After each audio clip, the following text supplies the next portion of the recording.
Hey gang, welcome to day one. What we're going to be doing to now and the end of the day is talking about how much not like college the thing you're about to do is.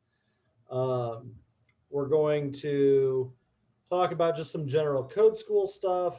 We're going to talk about some ed theory kind of stuff. We're going to talk about kind of what I want out of your personal growth and interactions over the next 15 weeks. But hopefully, you get some perspective on how weird things are here and how it's kind of on purpose and maybe ease some fears about this program in the process. But first, you should probably get to know me a little bit better.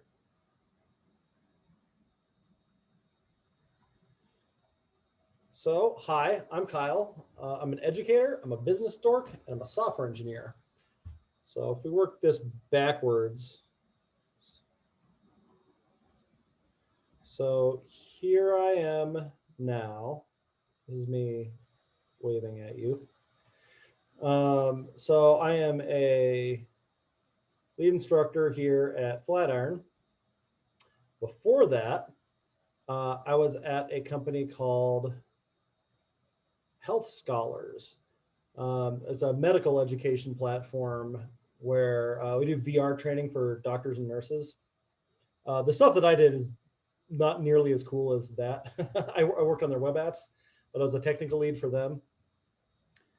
And before that, there was a school called Galvanize. Some of you might have even applied to it. I was their faculty director there for about 3 years. So I ran the software engineering programs. I had lots and lots of students. Um, Josh Cooper, our campus director here, was on my team there. Damon went to that school. Um, and so I was there for some early days of code schools existing sort of stuff. And before that, I was at a company called Pearson Education, where I was a senior dev. And then before that, I was mostly little dev stuff here and there. I got a degree in information systems, but mostly music stuff. So I was a music teacher for a long time. Let's see if you can look into the studio a little bit. I was an audio engineer and I'm a guitar guy mostly.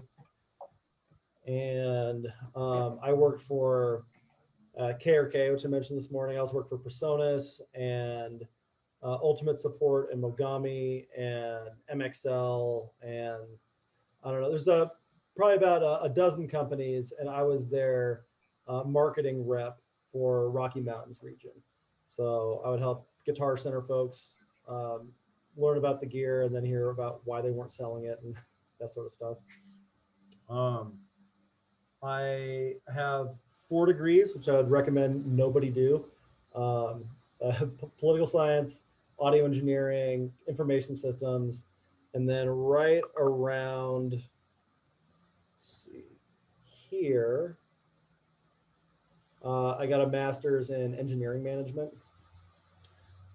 I also, around this point, became executive director for an organization called Develop Denver, which, among other things, puts on an annual conference. We didn't do it last year. I wonder why. And it's highly unlikely that we'll do it this next year also, but it did run for 8 years. And I think was the biggest tech generalist conference in the Rocky Mountains. And let's see, I've been teaching in code schools now for 5 years. One of you is my 750th student. You guys are my 36th cohort. So I've done this once or twice. Cool. Now over to you. What else do you want to know about me?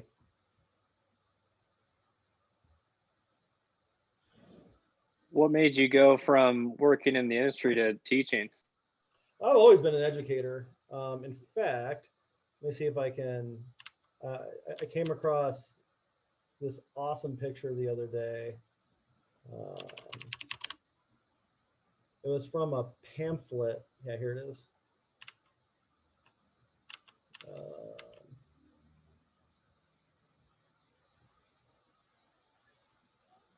So that's me at 17, doing my like teaching internship 19 years ago. So yeah, I've been at this forever. And but what I really hated was being poor. Like I'm sure there's a reason a lot of you are here. And so I switched over to tech, and um, I'd done that for a while, and then like I had a teaching opportunity come up at Galvanize, and I was like, oh shit, I could like go back to teaching, and so I've been doing that since. Good question. What else? What's your teaching style like? What should we know as your? I'm guessing the rest of that sentence was students. Yeah, sorry, I accidentally got too excited with my mute button, and I just wanted to silence myself. Oh, we're going to talk so much about that. So I'll save that for later, but hopefully we'll have very few questions about my thoughts on education pretty soon. Which was your favorite degree that you got out of the four? Honestly, all four of them were stupid as hell. Also, one of the things you might take out of this is my disdain for higher education. But all of them like had parts that were kind of fun. So like the audio engineering one was probably the most directly fun because I just made records for 2 years with my buddies and played in bands and stuff. So like that was kind of fun in that way. Academically, I think that I went to Metro for information systems. That one was like the most exposure to like new ideas and stuff. I think it was also probably academically the strongest. I went to C Boulder for the engineering degree, and that was like 95% complete waste of time. But the 5% that I really got something out of, I don't think I could have found anywhere else. And there's like a class and a half that I took there that were like truly life changing. The rest of it was mostly like checking boxes and stuff.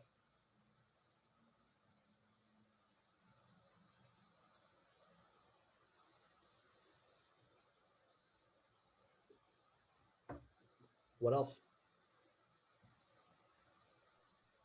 What kind of guitar do you play? So the like brands and models that I'm loyal to, over there in the corner, the one on the wall is an LTD Eclipse, and then the one on the stand, which hey, let's grab it. So this has been my main love for about a year and change.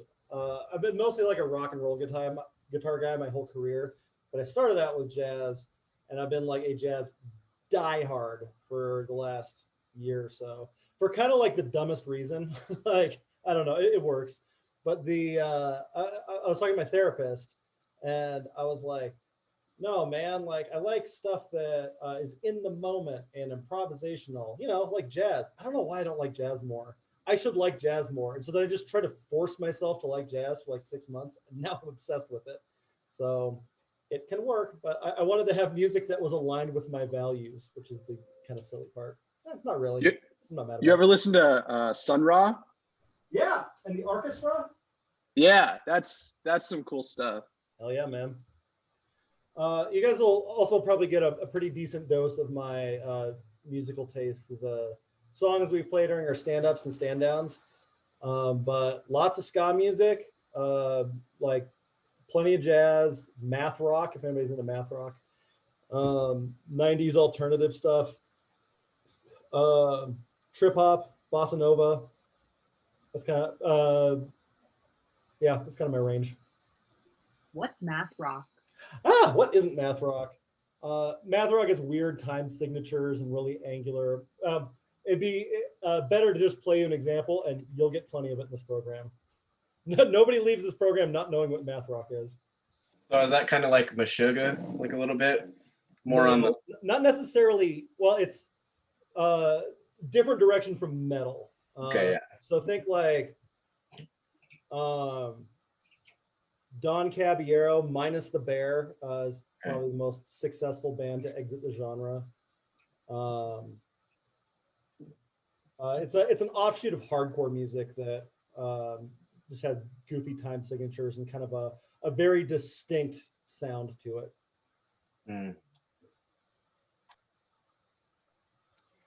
Can I ask you like an honest question? Yeah, maybe. Did you enjoy coding when you first started? Loved it. You loved it, like right off the bat, you like kind of like coded and you're like, this is it. This is what I want to do.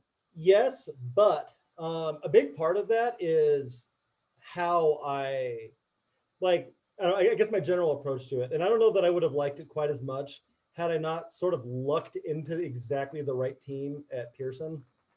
So as a musician, I really like making things. I like making records. I like writing songs. I like having like productive output.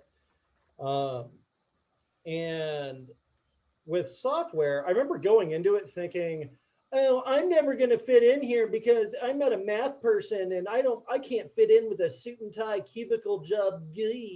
And it ended up not being like that at all. In fact, it was more creative than anything I did as a musician because like I'm not limited by shit. I'm not limited by scales or things that produce tones. Like you imagine something, you can make it. And so in that way, it was kind of like the ultimate creative vehicle for me. And also like, I think business problems are cool. How do you make something that either enables this process or makes it better, faster, easier, something like more accessible? And so like just having access to tools that could do that stuff, I was going nuts from day one. I didn't realize that I was supposed to specialize in some narrow specialty where like other people give me problems and then I give them solutions, but I never really understand how they get used. And that's how a lot of people's exposure to coding is these very disconnected little pieces. And that's boring as hell to me still to this day. Like I like making products. I sometimes describe myself as an agile product engineer. So I like taking things from what's the problem in the business domain and how well did the solution that we made work and pretty much everything in between. Now, like I do that pretty much exclusively for the web. I don't do like hardware programming. I don't do games. I don't do lots of other things, but everything from design to project management, front end, back end databases. I really always enjoyed being able to make things like that. Yeah, it's just like the issue that I ran into the most is creativity. Mm-hmm. Like I went through like 4 years of like training basically through college to like throw away creativity and think logically. Sure. And so like my whole mindset is logic based more than it is creative based. So it's like it makes sense to me like how codes work because it's like giving direction. It's like writing an SOP to me. Right. And so it makes sense at that point, but like that's where I feel very kind of daunted at is because I'm so logic based that like, can I think outside of the box to figure out a solution? You are not alone in that regard. And like everybody is creative, like absolutely everybody.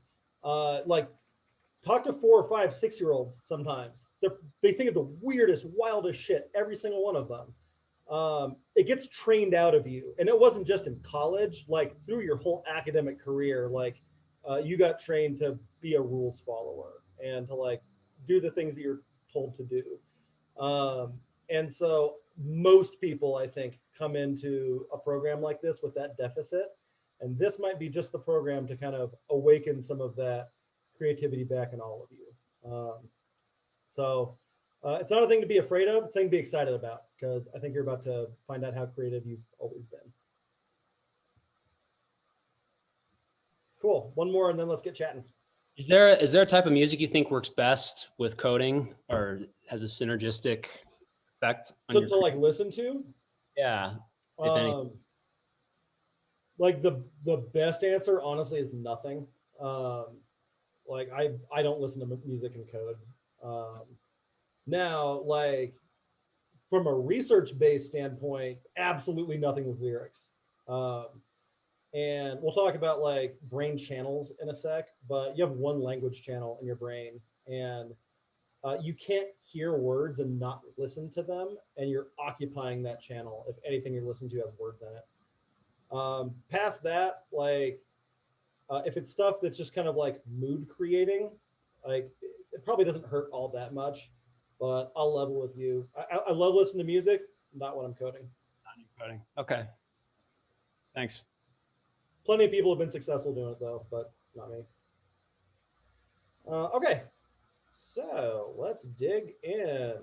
So we're going to start with code school stuff, and then we'll talk about education stuff, and then we'll talk about growth and interactions, and then I have an exercise, and then we'll head over to stand down. Okay, so let's talk about code school stuff. So at some point in this program, this is probably going to be you. You're like, I knew it. I was a sucker. You can't learn how to be a programmer in 15 weeks. The whole thing's a scam. And so a recurring theme that you'll see over your time in this program is that you're not learning how to program. You're learning how to become a programmer. And those are very different things. If all you wanted to do was learn to program, go get a fucking book. They're free at the library. It's honestly like not difficult to do. Becoming a programmer is completely rewiring your brain and learning to believe that you're a programmer, which means you have to prove it to yourself. And Brian once said something to the effect of like, it's the difference between learning French and becoming French. Very different challenges. And so much of what we do is helping you on that journey. But it means whoever you were before, not all the way, but partially dies a little bit. And it goes out kicking and screaming. And it starts telling you things like this.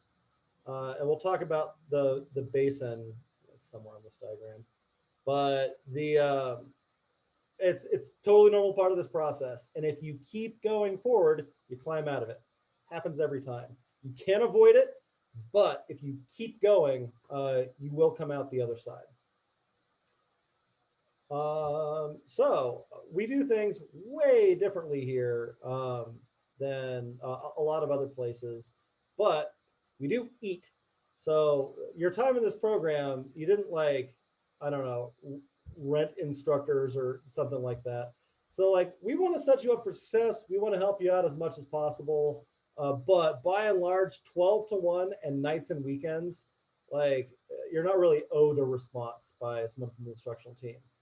Fear not, though. If you ask a question, you'll often get an answer. And so I don't want anybody to feel like you can't ask a question at night or during lunch or on the weekends. A lot of the times, you'll have a fellow student right there to answer it for you. And like last night, there's a student stuck on a project. I popped in. I'll throw you guys a bone every now and then. But any instructor who does that for you is like doing you an extra favor, just as a heads up. We have a crazy different staffing model than every other campus in Flatiron, and in fact, pretty much any other code school. So we have, as you saw this morning, about 50 students overall at the school. And we have five people on instructional staff here. And the way we approach this is all of us teaching all of you. Your cohort does not have like a dedicated set of instructors. And it, like, you might think, oh, but wouldn't it be so cool if we did? Yes, if everything works perfectly and nobody gets promoted and nobody quits and you get along perfectly with whoever your two instructors are. And so it ends up being super brittle. You might really connect with somebody who's on a different teaching team, and then you don't really get like to spend very much time with them. Or we have very different areas of expertise. And so like you might get plenty of what I have to offer, but like Ahmed and Damon and Christine and John, they all have like different areas of interest and stuff. And so I want to make sure you have access to all of that.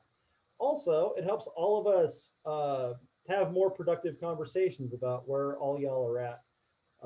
And as instructors come and go, for example, the Christine and John are coaches on the team. Those like are termed positions. So they're only here for 6-ish months. And then we get new coaches in. And so to like minimize the amount of disruption all of that has, it's one bucket of us teaching one bucket of you. And it works way better than the alternative. I've taught both ways. This one's rad. Other stuff. You cannot have a job while you're in this program. Hopefully they told you that during admissions. I don't know if anybody was planning on working, but you cannot do it. Every cohort, there's somebody that like, I don't know, thinks they're gonna second guess me on that one. So it has yet to be successful. Like no one has pulled it off in 750 students. You will not be the first. It either will like take a serious toll on your health. I had somebody who was just doing like a little bit of side web development work on the weekend. That dude had a heart attack. He was under 30. We had a student at Galvanize who was a landlord, not even like an especially demanding job. That dude fell asleep at his stove and caught his tie on fire and almost burned down his whole building. Oops. We had somebody at this school who was a nurse, and after, I don't know, the second failed code challenge, she finally fucking quit, and it took her a really long time to get a job. She got one, she's working now, but please do not make this hard on yourself. Like, this is your life for at least the next 15 weeks. I don't do homework. We don't do weekend work. We don't like pack your schedule full of stuff, but this stuff is really intense. You need time to recover from it, and you can't recover from that if you're also driving Uber or working something else. This is an immersive program. You gotta have both feet into this life transformation you're making. It's fucking scary as hell. And if you want to do it the other way, you totally can. People do it all the time. I really didn't learn any programming in school. Information systems is like database design and stuff. I learned programming by writing really shitty code and reading books and then trying to get better at it. And I don't know, before too long, my code wasn't so bad anymore. That process takes years plural.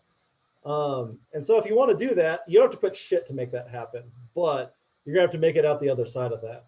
If you want to like be a pretty decent programmer in 15 weeks, this is all you're doing. So don't say nobody warned you. It's like hopefully the last time I'm going to lecture you about it, but do not try to work and do this program. Just tell me straight. It's not kind to lie to you and make it sound possible. Cool. So I'm going to pause there. Any questions about any of these four things?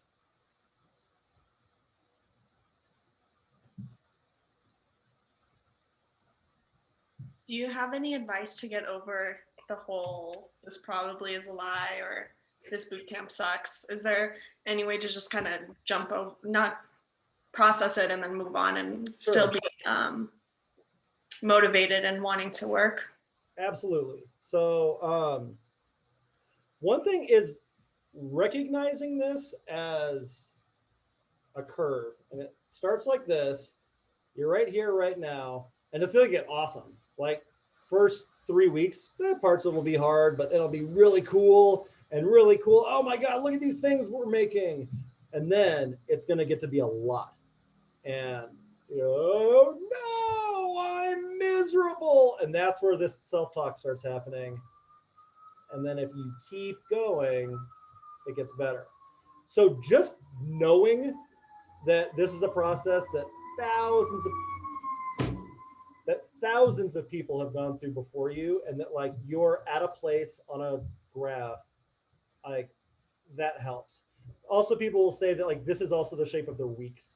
So just recognizing that this is kind of a normal thing, that's thing number one that helps. Thing number two that helps is that school is three things. It's curriculum, coaching, and community. So going through this at the same time as other people who are also going through this.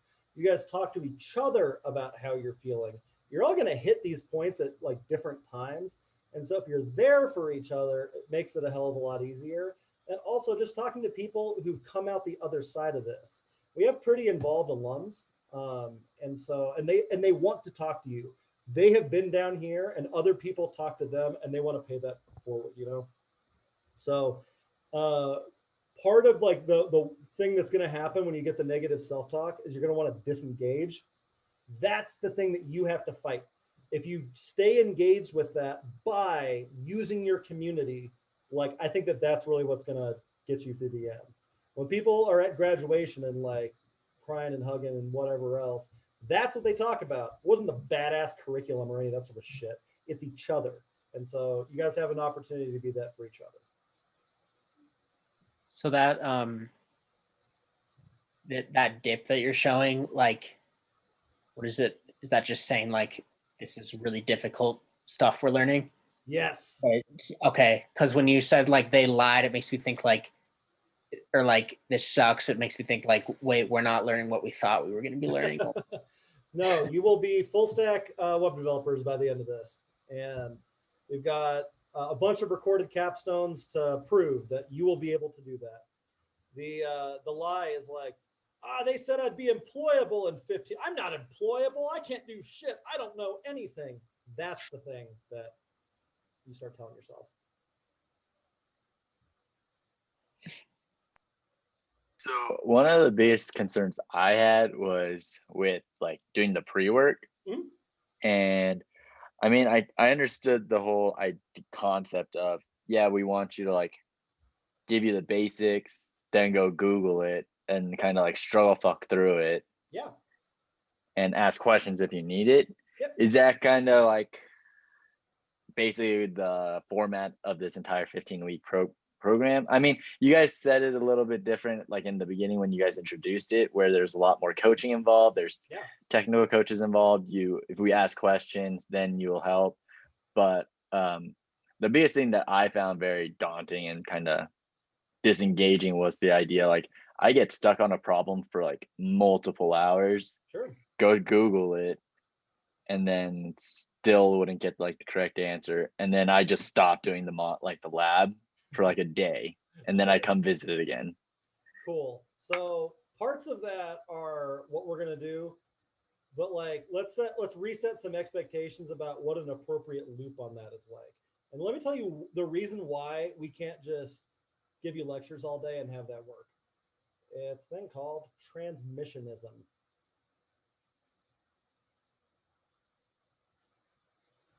Transmissionism is the false belief in education that I can take something that I know and from my brain and transmit it into your brain. Can't. So the way that you learn something is through your experience and your struggle. So like one of the phrases we use in education is you can't pre-chew the food and just spit it baby bird style into somebody's mouth. That struggle is you learning something. Now, there's a limit to that. And the limit is, when we start talking about ZPD in a sec, once you start getting into the red zone where you're panicking and you're feeling lost and you're feeling unsupported, that's not productive. And so if you're doing this for hours and then you Google something and you can't find it and it's still not working, that's too long of a loop. So a closer loop that we'd want you to do that in is like 20, 30 minutes kind of thing. And so then you ask an instructor and you go, I can't figure this out. And we say, well, what did you try? And you go, well, I did this and I did this and I did this. And then the instructor might go, but did you try this? And then when you try that, you go, oh, hang on, I'm starting to get something now. And then the instructor runs away again because we're trying intentionally not to give you answers, but we want to unblock you so that you're always moving forward. But that struggle is what learning is. Great question. What else?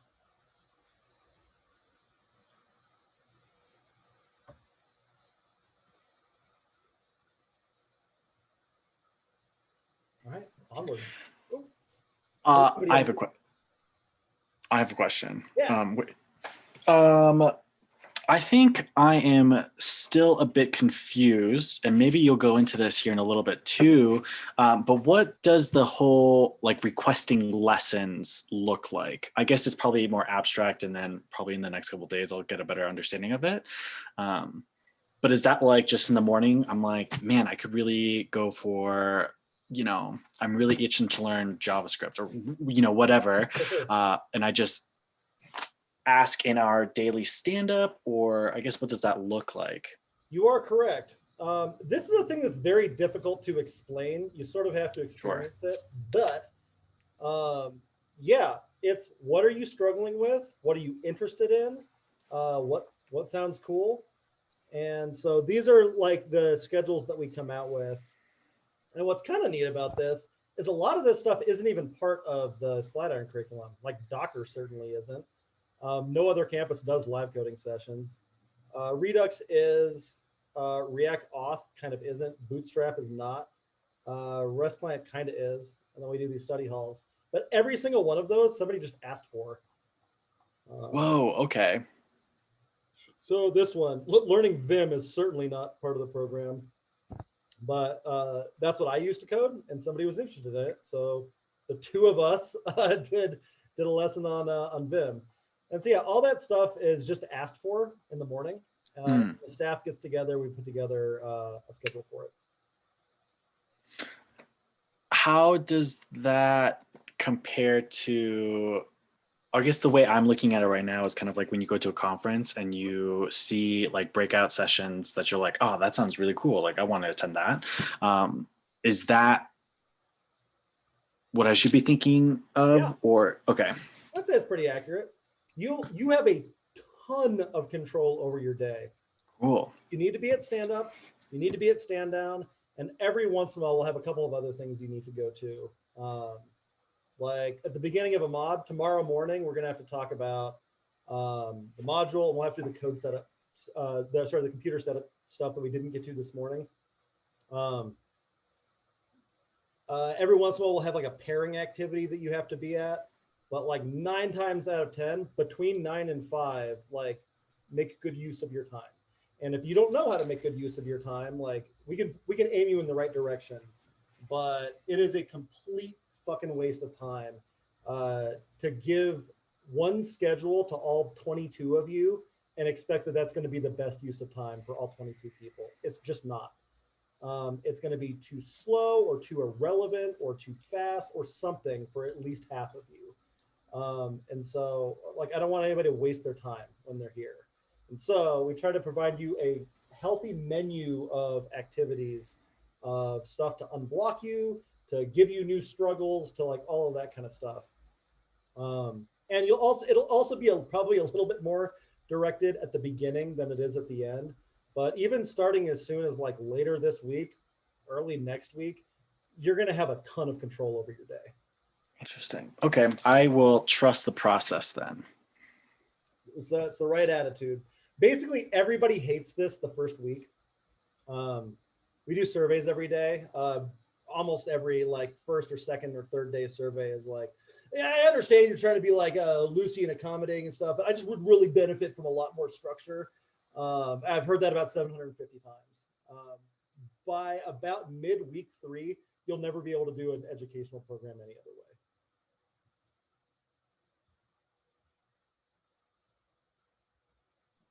I have a quick question about so it's like people request what they want, and like you can go to this like this lecture or this one depending on what people ask for. Yep. But you were sort of saying people will ask for things that aren't in the program. Yep. Is it reasonable to think that we'll ever have time to learn something that's not in the program, or like, because it seems pretty intense, like we're just going to need to be focusing on the code challenge or like what we have to do for that week? Sure. So these are great questions. People don't usually ask all these in the first day. I like it. So if we break the mods down like so,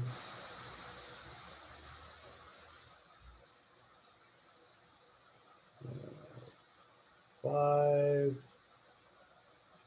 6. So this first mod, most of you will probably be pretty like lots to do in this first mod. Now, like, there's still, oh, hey, I was kind of curious about this this other thing that I saw somebody do.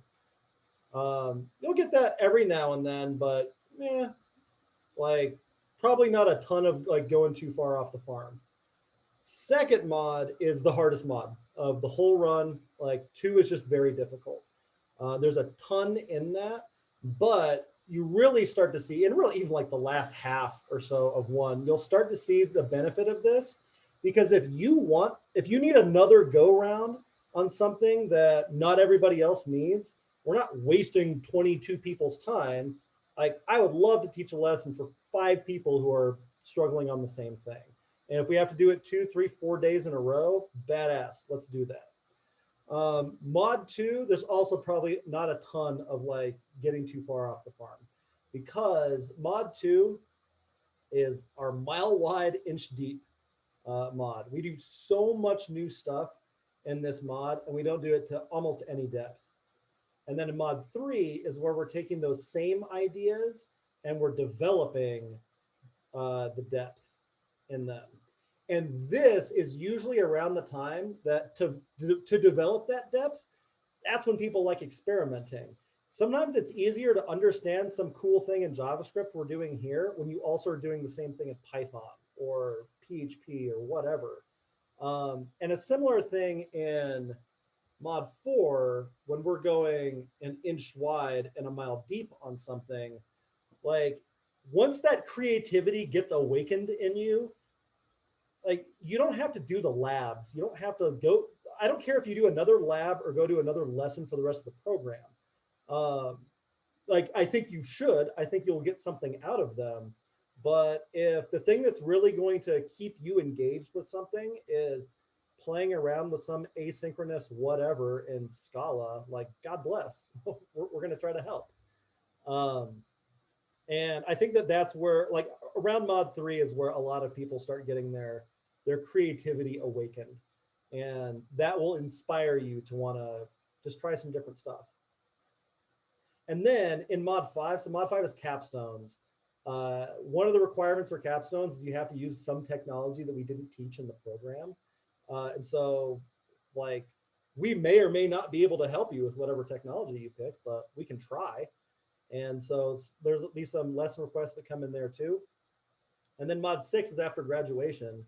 And like you saw this morning, we had like 5 grads graduated months ago, still coming to stand-ups, still asking for lessons, still hanging out, still helping.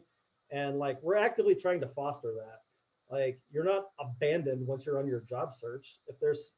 If you're interviewing somewhere that's using some cool stack that you want some help with, like we can try to fit you on the schedule, and we usually do.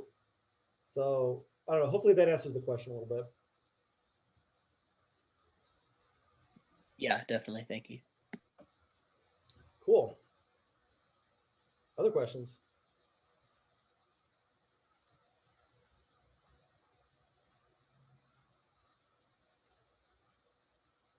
Cool. So this one was from, I don't think the numbers are accurate on anymore, but they weren't that far off the last time I looked. A frequent question is, are you worried that the industry is getting flooded with junior developers? Which is fucking nonsense, like hardcore nonsense. So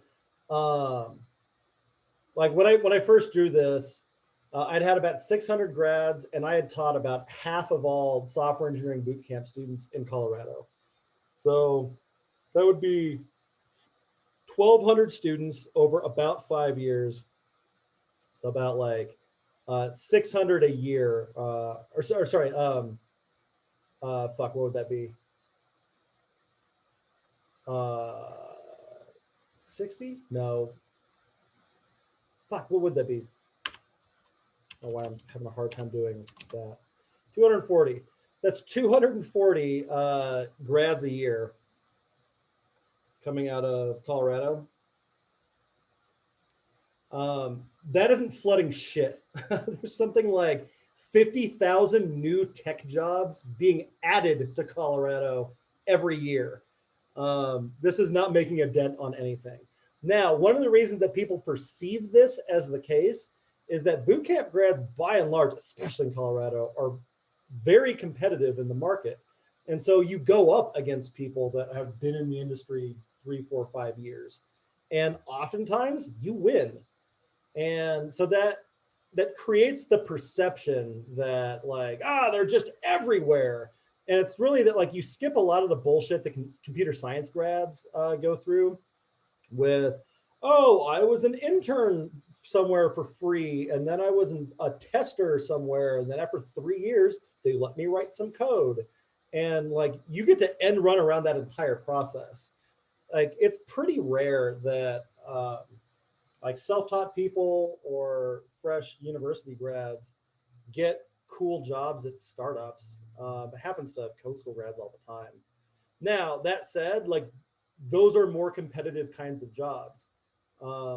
If you want to like turn down the difficulty on your job search, taking like some testing job down the DTC or down in Lakewood or something like that, probably easier. Those jobs also don't pay especially well. And like they may or may not help your long-term career, but no, this industry is not flooding anything with anything.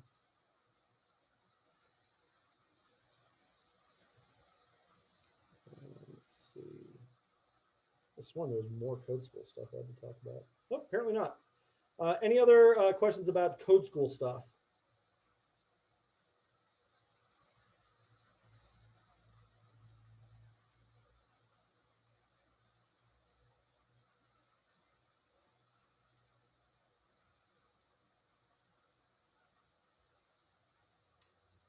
All right, as a review, we talked about how you cannot work while you're in this program. We are not flooding the industry with anything. I can't transmit anything from my brain to your brain.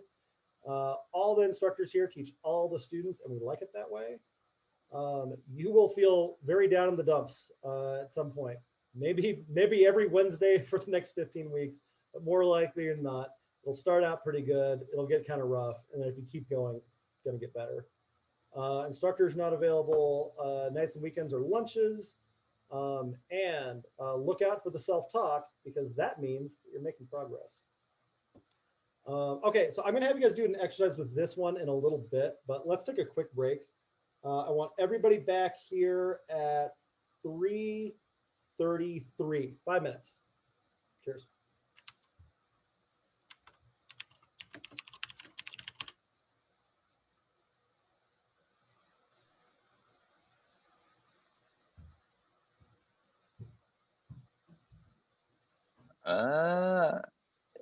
Whoever's still here.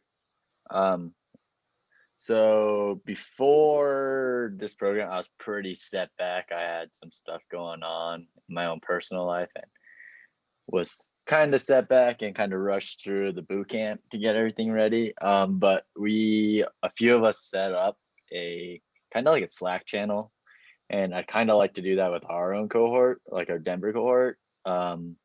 We usually met like once or twice a week for people who ever needed to go through and like kind of review stuff. It's like a study hall, but for our own personal stuff. Yeah, like so big like time.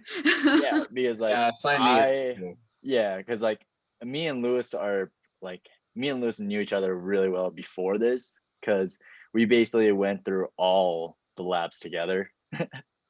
And like I learned quickly that whatever you learn through your labs, I forget the next day. For sure. Like I don't care what anybody says. It's like, yeah, I did that today, but if I look at the code tomorrow and someone told me to code it again, I probably wouldn't be able to code it again. You really have to do it like 10 fucking times to actually remember. So this is what happened during Hashkeball. I was done, and then I had a question on one thing, and then I asked the question thing, and I had like a little coach come talk to me, and then he told me to hit something on my keyboard, and it deleted all my Hashkeball, like all of it completely. Yeah. And I was like sick to my stomach, dude. And I told him, I was like, honestly, I don't even think I can redo this. That sounds I was like so heartbroken. Oh, dude, I was in the same, but like, especially since we're all in the same cohort, I already talked to Lewis about it, and we plan on meeting like twice a week, and that's why I brought up the whole Skype channel for our cohort. I was wondering, like, it's a free to thing, Slack free channel? for everybody. Yeah, like a Slack channel. Yeah, for sure. Yeah, and I was kind of hoping like we could either do like a study hall all together, so like one of us could present on a topic that people are struggling on or just want to walk through, because I think I learned the best going through my code and explaining my code to somebody. You teach it. Yeah, because I taught Lewis how to, like, how I go through enumerables. I look at enumerables like a book, like like a chapter book. Like you have your title, which is your method, and then you have all these subcategories that you go through your hashes inside your hashes and arrays. Yeah. And so like that's how I view it, like that kind of stuff, and it helps me and helped him understand it kind of better to make an analogy to it.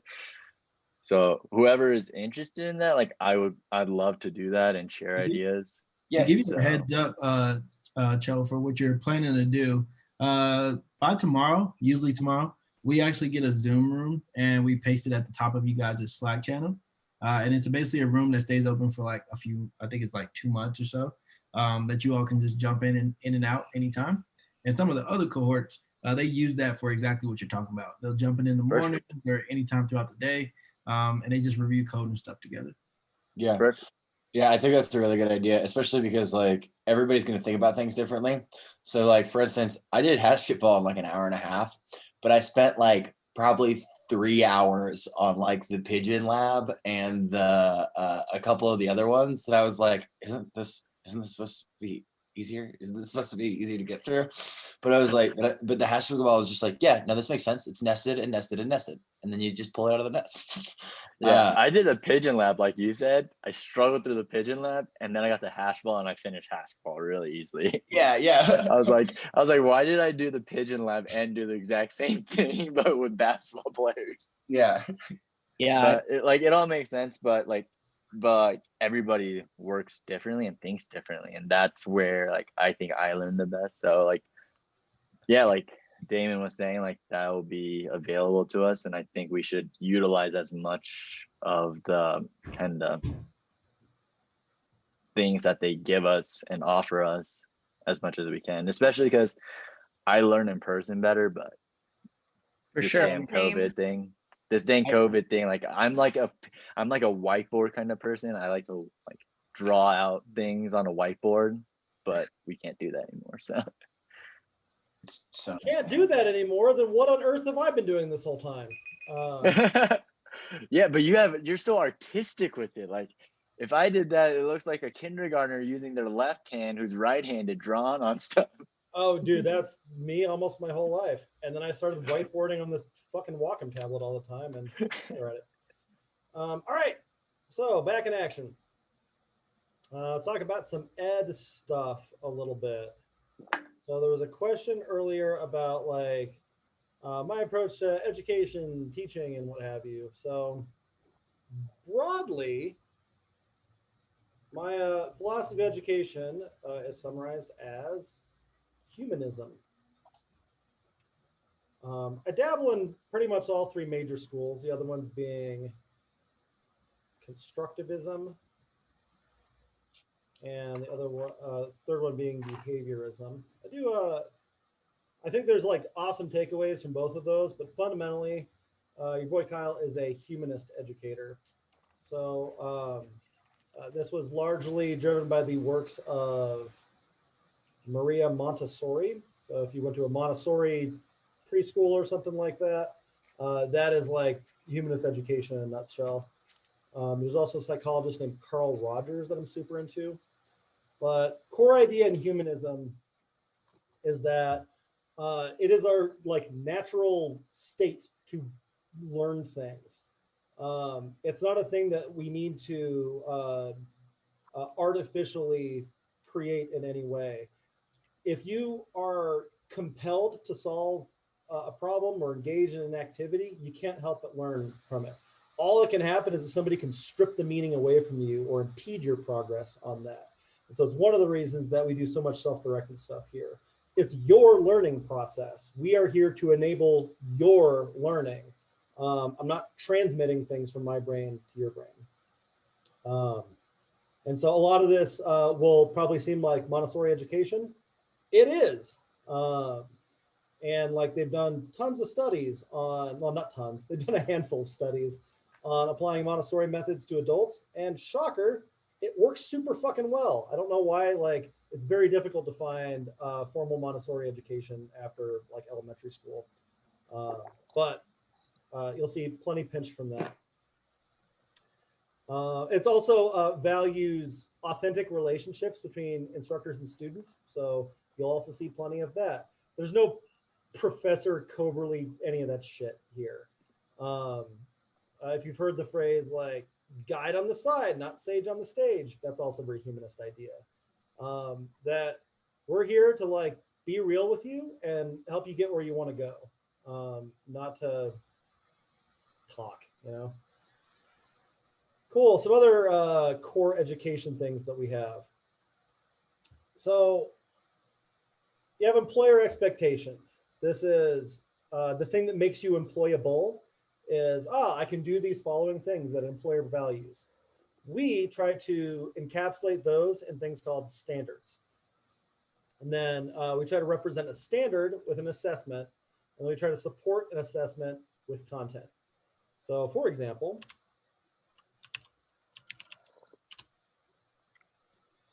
welcome to the program. This is it. So these are the standards over here.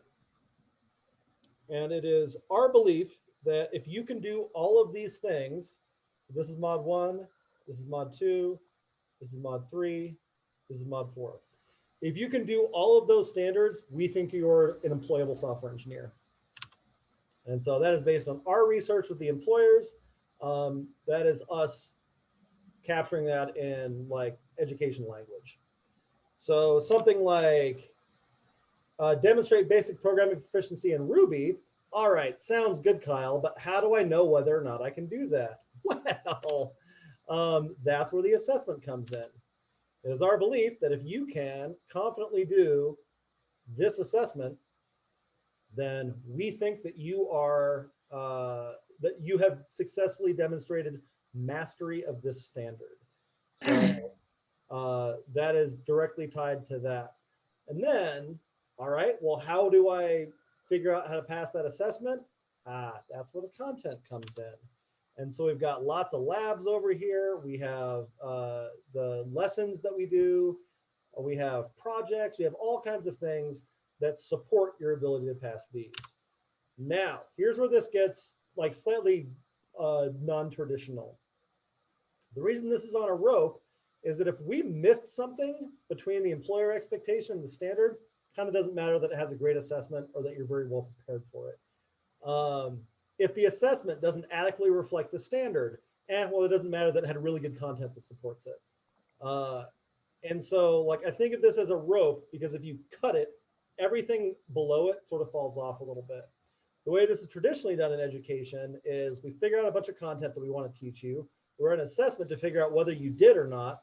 We put that in units and stuff, like just kind of arbitrary groupings that sort of make logical sense. And then we put our hands together and pray that an employer gives a shit.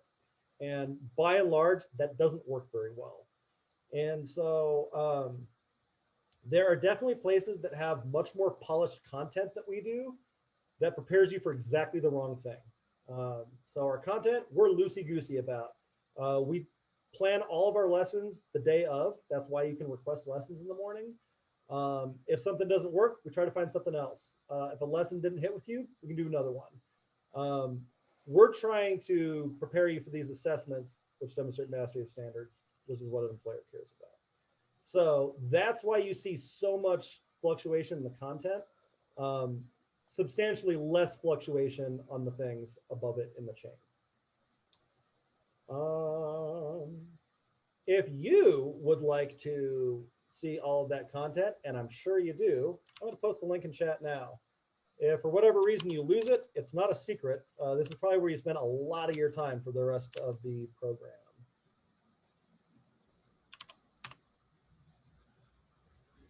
Also on that site, speaking of resources, so this list of videos on here is almost every lesson we've ever taught for the last 2 years.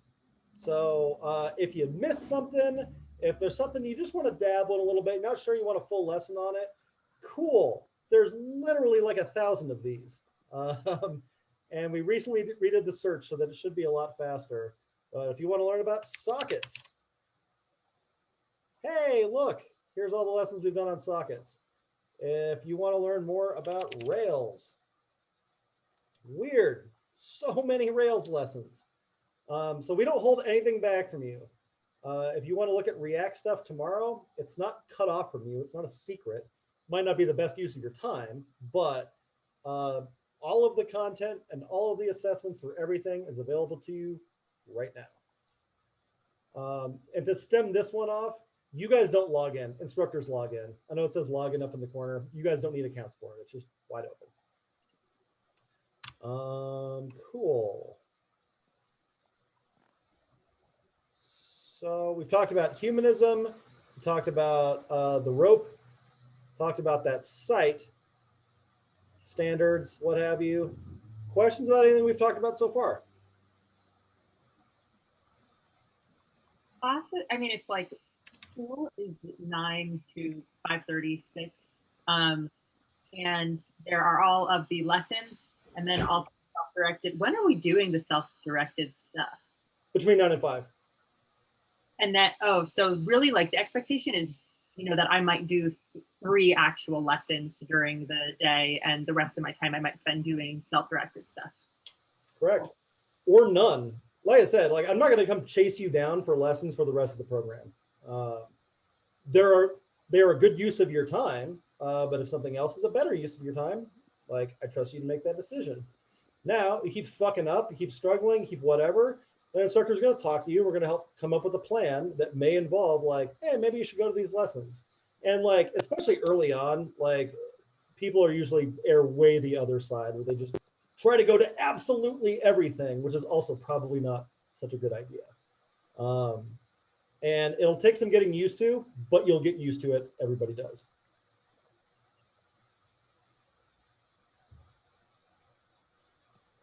Do students still have access to those video lessons, like even like post-grad?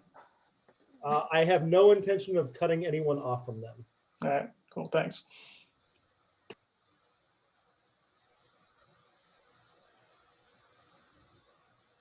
I think that's the same thing for all the content. That might even be in your student contract.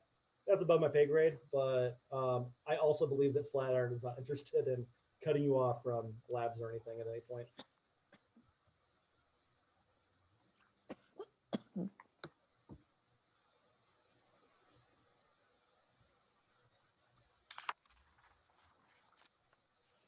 Cool. Let's talk about this chart a little bit. I actually have a way better one.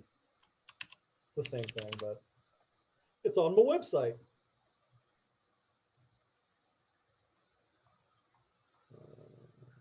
That's pretty impressive, by the way. Oh, thank you. Yeah. I worked real hard at it. All right. So this is the Dreyfus model of skill acquisition. It describes 5 stages that you go through with any skill you're developing: novice, advanced beginner, competent, proficient, expert. Now, this is a little bit different than you would intuitively think learning something works. What a novice needs is context-free rules. Do this exactly this way every single time. Now, what's interesting is that what an expert needs is the exact opposite. They go, don't give me any rules, just give me the context. I can figure it out. And so this transformation is a gradual, like, teeter-totter tilt of those two ideas, where you're gradually getting more context and gradually losing the rules. So you start here, and then as an advanced beginner, what you get is what we call situational recollection. This is, well, I know when the rules kind of don't apply. I know when to apply a slightly different rule set. I know how to adapt a process a little bit. So that's stage 2. Stage 3 is competency, and involves the addition of holistic recognition. This means I see the patterns, I get the concepts. Now this is huge, absolutely huge, and like 90% of educators get this wrong. This is where the theory comes in. This is where the conceptual stuff comes in after you've done the rest of this. And what every dopey educator tries to do backward is give you a bunch of concepts, and then, well, you can just skip all this stuff because you'll be able to apply the concepts in whatever situation you're in. And that's just not how brains work. Like, I can't underscore this one enough. You cannot learn something from a concept, big abstraction, and then figure out all these concrete applications of it. You create the abstraction based on your concrete experiences. You experience something this way, and this way, and this way, and this way, and you start to notice patterns, and then you get the concept. You didn't learn English or whatever, like any language, by learning the grammar first. You learned it by imitating other people's sounds, and then you learned it by picking up context-free phrases. And then you figured out how to adapt those phrases, and then you started picking up patterns. Those of you who are musicians, you didn't start by learning theory. You started by making some sounds, and maybe they sounded good, and maybe they sounded good, and you sort of struggled along, and you figured out, oh, there's these shapes that I can use, and they sort of make things. And then you started picking some of that stuff up. And it's the exact same way with programming. A lot of the stuff that we're going to do is, nope, just do it this way. Wiggle your fingers like this, make your screen look like my screen. And then we start getting to concepts. That's very counterintuitive, but if you go through your experience, you'll find that, like, you've been doing this with anything that you're good at. The stuff that where you really get the concepts, it's because you did this stuff a lot. There are no people who deeply understand concepts and have never applied the stuff. That just straight up doesn't exist.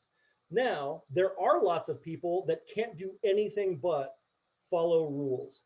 And like, that's certainly not where we want you to end with a lot of these things, but it's not nothing.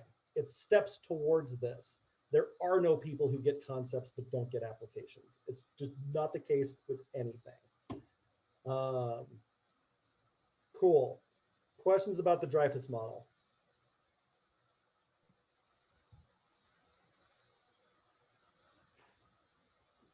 Why do you think the other way is the prevailing notion for most other education? Because like most other education is done by subject matter experts. And so what happens is you struggle as a musician. And then you're like, God, why can't I write better songs? Why can't I play better? And then you start getting some theory and you go, oh man, this would have been so much easier if I'd started with this. But by that point, you're up here. That's the world that you live in. And so you assume that, like, you learned it wrong. And so you're going to fix that by going into education and helping people with all the conceptual stuff that you didn't get. And so, like, that's, and on this cycle of abuse continues. And I'll tell you where this one really got drilled home to me was as a music teacher, because that asshole I just described, that asshole was me. And I was like, oh man, if I had just started with theory, how much farther and how much faster I would have been able to go. And so I started teaching that way. And like, I don't know, man, you can only lose so many students when, like, that's how you're paying your bill, that you're like, never mind, let's learn some Green Day songs. And then what I found is that, like, by teaching people Green Day and Weezer songs and like whatever they thought was cool about guitar and drums and piano and shit, that bought me enough time to start getting them to some of the theory stuff and some of the conceptual stuff. But I never even had a chance to get there if I wasn't engaging them with, here's how you play Boulevard of Broken Dreams. This is much more logical. Thank you. Yeah. That it kind of reminds me of the problem of like the concept of the curse of knowledge, where after you know something, you can't really conceptualize what it's like not to know it. Yes. So like you have an expert trying to describe something and you're like, well, just look at it. Yes, exactly. No, that's exactly it. Cool. So when we do stuff that's very concrete, you go, but I need the concept. I need the concept. The concept is there, and like we'll get there when we need to get there. But like especially in Mod 2, when we're doing this, it's a lot of, this is how you build a full stack app. Just get this under your fingers. But as my wife is, she's also an educator, is fond of saying, like you can't think critically about nothing. You have to have something in your head to think critically about first. And so a lot of times when we're doing that, that's what we're trying to do is get something in your head so that we can start thinking critically about it. Cool. Other questions about the Dreyfus model?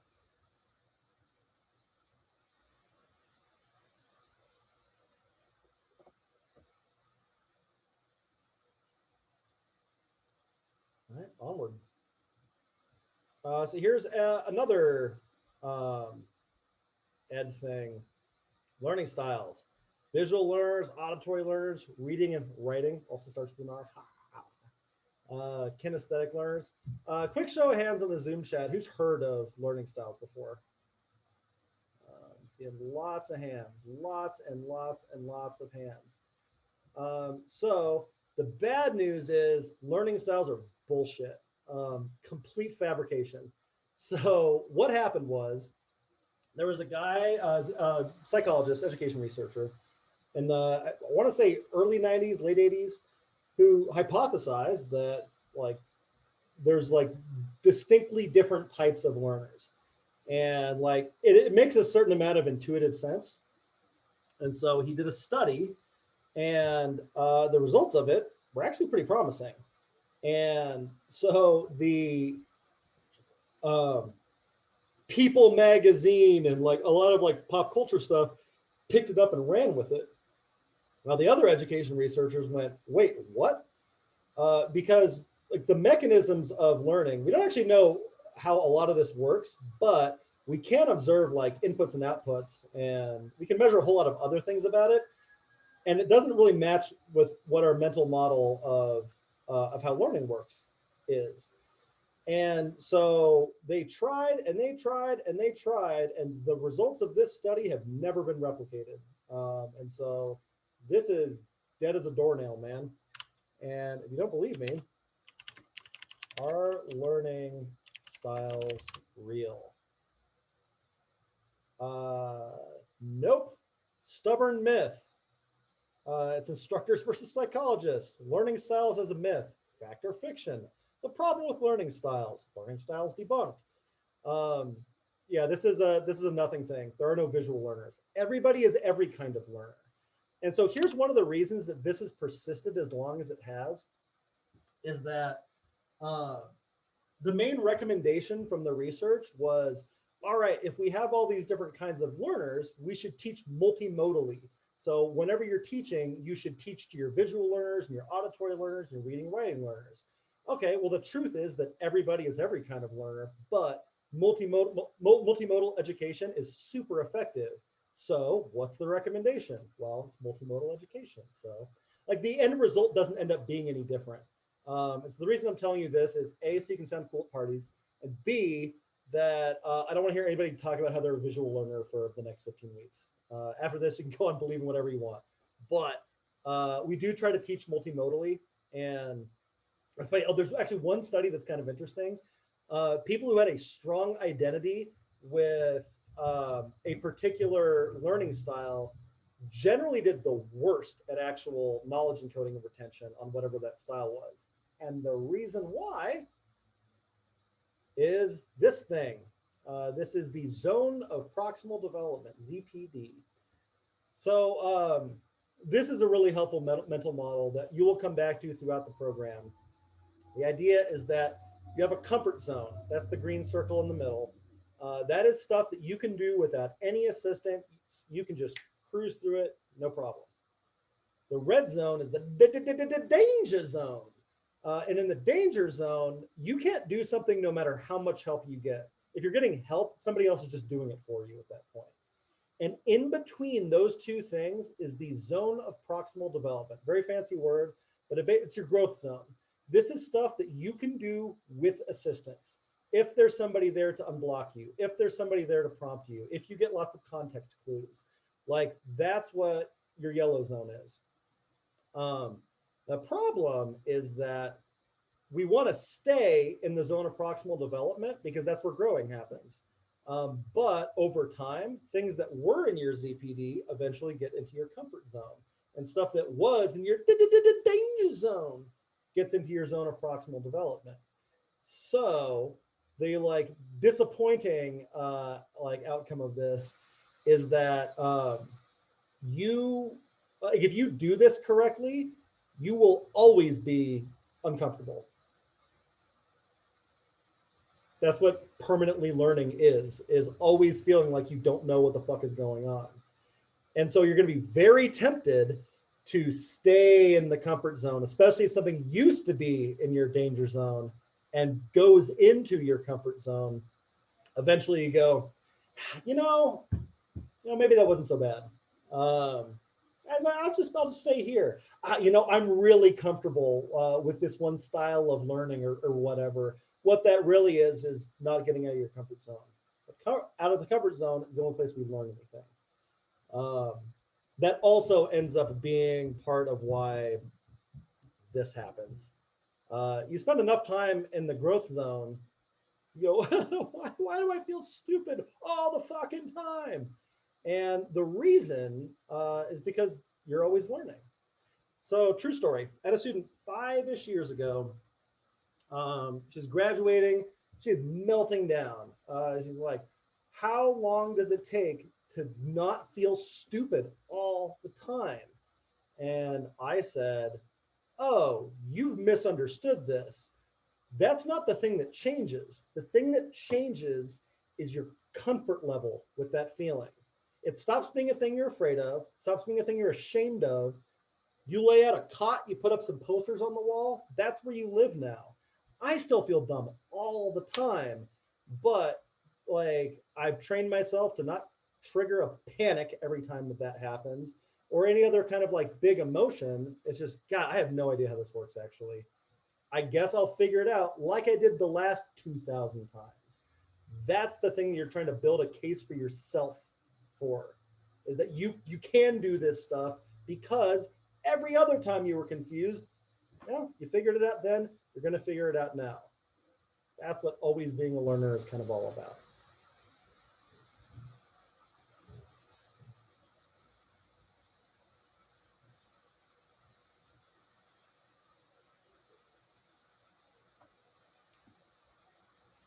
Cool. One more thing. That diagram is not correct. I'm gonna draw a different one. So let's go to your hippocampus. Come on, Kyle, making this diagram.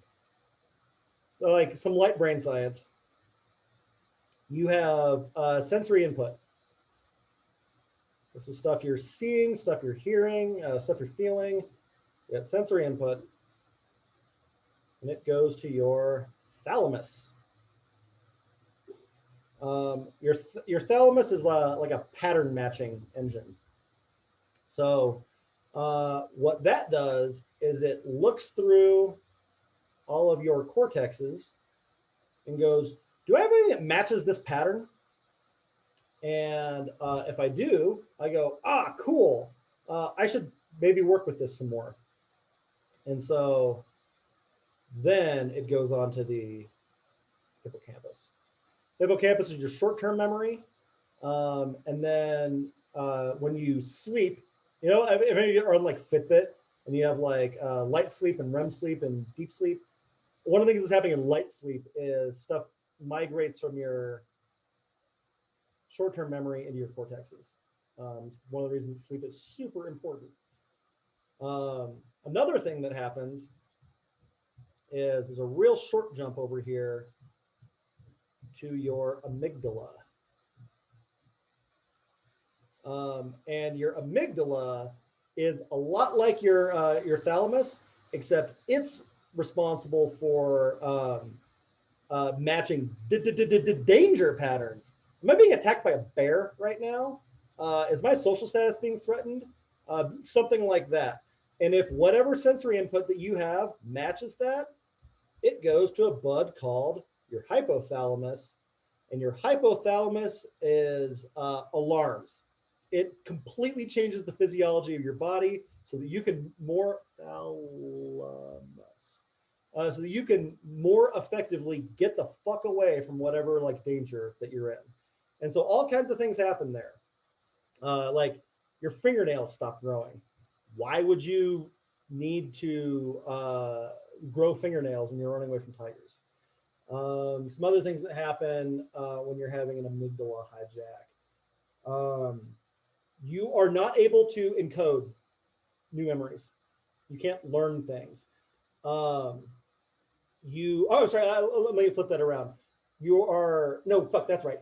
You are still able to recall some things, and other things you can't.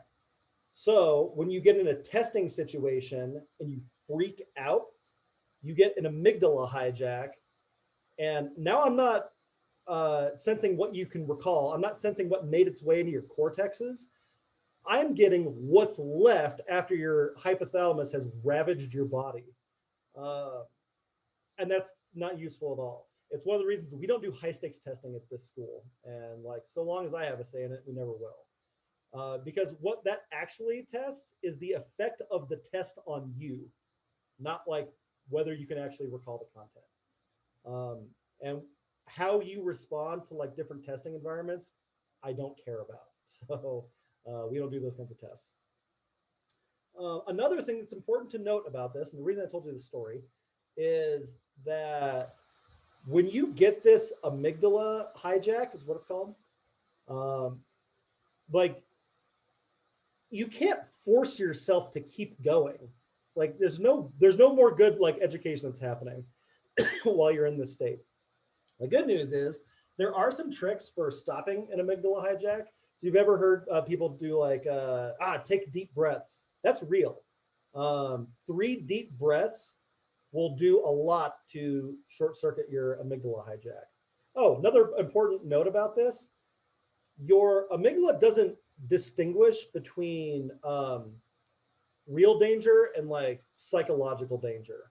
Like running from a tiger or like worrying that like your girlfriend's gonna break up with you or something like that, identical to your brain. Trigger the exact same reaction. So like the fight, flight, or freeze thing, that's what all of this is. And doesn't matter whether the danger is real or imaginary. But for whatever evolutionary reason, if you can get 3 like super deep breaths in, you can stop some of this and put your cortexes back in control. But if you're flooded, like don't keep going to class, don't keep cranking away at code. You're just wasting time. You need to de-escalate if you're going to be effective. Couple quickies. I mentioned brain channels earlier. So if this is your brain, you may have heard of left brain and right brain. That's also made up. But there's a related concept called rich brain and linear brain, which is true. They're not like isolated to particular hemispheres of your brain. That's nonsense. Like everything uses all of your brains. Like people get their brains cut in half and still are totally functional. The rich brain, linear brain thing is 2 modes that your brain has, and they can't both be on at the same time. So your linear brain, when you're like going through steps in code, that's linear brain at work. Linear brain also has language and like lots of other things going for it. And to some extent, it can be controlled. You can turn it on. This is like a very conscious kind of problem solving that you're in. You also have a rich mode. And rich mode is like search engine for your brain. Every experience you've ever had, your rich brain has access to. It is crazy good at problem solving.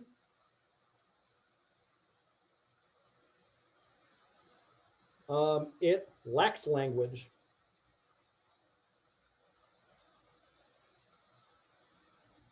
And can't be controlled. What you can do is invite your rich mode to turn on. There's a couple of hacks for it, but they more or less boil down to boring the shit out of your linear brain.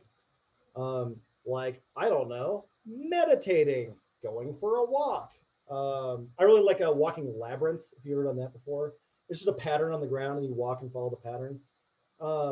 You do something like that and like try to concentrate on it. Your linear brain will disengage. Does go, I'm not needed. And so it invites this to turn on, and this can solve problems like nobody's business. And then, so if you've ever had like, you wake up in the morning, you work on this pre-work stuff, you got stuck, and then you walked away from the problem for a little bit, and you go, oh, of course. That's Rich Brain. When you're doing pair programming, man, how inefficient to have two people doing one job. Not really. One of them can stay in linear brain. The other one can stay in rich brain. That's like having a superhuman write the code. That's why pairing is so effective. So like when you get stuck on a coding problem, don't just hammer away at it. My rule for myself is if I make a mistake or like I have an error or something like that in my code, and I immediately try the exact same thing that just didn't work, like that means I have forced a context on this problem that's no longer appropriate. So I go for a walk, I give up on it for a while, I take a shower, I take a bath, meditate. I do mazes. I have a little book of mazes that I do sometimes. And approximately 100% of the time, I at least come in with like another thing to try. That's Rich Brain, linear brain. Brain hacks. All right. So question about brain stuff. Yeah. Yeah. So like, one thing that I have a lot of anxiety. So like things come into my head and then I dwell on them. And one thing that I've been like, probably sounds dumb, but I've been legitimately concerned about. Sure. Just because, only like a few months ago, I decided I would do coding and it never would have occurred to me before. I've always been like an art music person. Sure. It's just one thing and one thing that was stopping me was like, if I do this, like if I do coding, is it going to take up like a certain amount of bandwidth in my brain? And then I will be like worse at music or like worse at the other stuff, like Homer Simpson, like sure. Every time I learn something new, it pushes some old stuff out of my brain. Well, that's a great question. The short answer is like, no, not really. I'm a better guitarist now than when I was a professional guitarist, like a lot better. So I can't say that like I've personally experienced any loss on that. Now, a thing that is true is that your brain is constantly reorganizing itself. It's another thing that happens while you're sleeping. And it tries to like physically localize things that are like neurons that fire together often. It tries to put them closer together so that they can fire together more efficiently. And so like in a lot of ways, it's literally rewiring your brain. But that happens your whole life. So if all you do is code, yeah, you're going to lose some music stuff. If you're continuing to do music stuff, it goes, okay, cool. I got to have both of these things pretty close at hand. But, and that makes a certain amount of intuitive sense. If you don't do any music for 10 years, yeah, your brain will no longer be optimized for music stuff. And also, why should it be? On the other hand, if like music's still a part of your life, then there's no reason that like you lose those things. But the things that you do get optimized, the things you don't do get de-optimized. Important to note though, you never lose it. It never all the way goes away. That's one of the things that this like rich brain thing does is, all right, so you're software developer for 10 years. And you go, never mind, this sucks. I fucking hate this. And so then you go back to being a full-time musician or whatever. That stuff is still there. It doesn't take you the same amount of time that it took you to like get proficient at that. Your brain will reorganize again around whatever you're doing more of. Answer your question, Reed? Yeah, perfect. Thank you.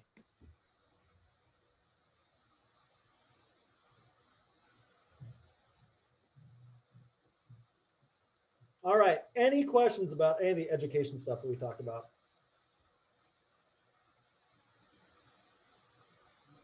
I have a quick question. Yeah. So you did say that you don't, or the organization as a whole doesn't really believe in tests. How can we self-assess to kind of be confident with I don't know, like understanding a concept, for example? Clarification. I don't believe in high stakes testing. Actually, the rest of the company has no problem with it. But my sphere of influence is limited to Denver, and in Denver, we do not do high stakes testing. High stakes testing is you have an hour to do this test, and the outcome of it is important. Determines whether you go on or not. We do assessment all the time, and like I'd say honestly, as an educator, assessment's probably like my specialty, if I have one. And so here's what we do instead. The sum of it is that Firebase app. Not everything has one, but almost everything has one. All of these, and these are all self-assessments, but they can also be foundations for like you to have a conversation with an instructor about something real. Not like, I feel like I don't know anything. You can go, I can't solve this assessment, and this is what I tried. But these aren't like due or anything. They're just tools for you to self-assess those things. Because you're going to go, oh, like building classes and objects using Ruby, we could spend 3 years doing just that. So from my standpoint, if you can do this, it's cool to move on. We're never going to get to the bottom of every single one of these things. But if you can go this deep, I think you're in good shape. The way that we do like the official assessments is also a lot more people friendly. So it works like this. I think Brian probably talked about this in orientation this morning. If this is week 1, week 2, week 3. So start of a mod is here, and we do our best to get through some stuff. And then starting usually on Tuesday, Code Challenge opens up. I highly recommend that everybody take our official Code Challenge on this day, it's Tuesday. And we may not have even have, like, as a group talked about all the things that are on this assessment. Doesn't matter. I want to use this as a tool to help both of us figure out what you do and don't know. And so then on this day, we go, wow, people really struggled with such and such thing. So we can offer you some lessons on that. And then you can do the Code Challenge again. Let's say it's not a hit there either. Cool. Well, then you can do it again on Thursday. And if that's not a hit, all right, well, then you can do it again on Friday. And if that's not a hit, well, then you have all this week to do round 2 of a Code Challenge. And round 2 of a Code Challenge is you pick a time, you pick a place, you pick an instructor, and one of us is going to sit down with you and we'll go through an assessment together. And we're trying to figure out if it's kind or cruel to move you on to the next module. If it's not kind to move you on to the next module, nobody's getting any favors by like trying to pretend that like you're going to keep up in the next one. If you're not ready to move on to the next one, cool. Well, then we do the mod again. But we're really trying to go a long way towards making these assessments tools that help all of us understand what you need, rather than like autopsy reports. Where it's like, all right, did this work or didn't it? What killed the student? And so a lot of people find, even people with like super test anxiety, hopefully like this will help you have a more healthy relationship with assessment, because assessment in my mind is like the most important educational tool that we have. And it's not a thing that I ever want anybody to feel punished by. It's a supportive thing.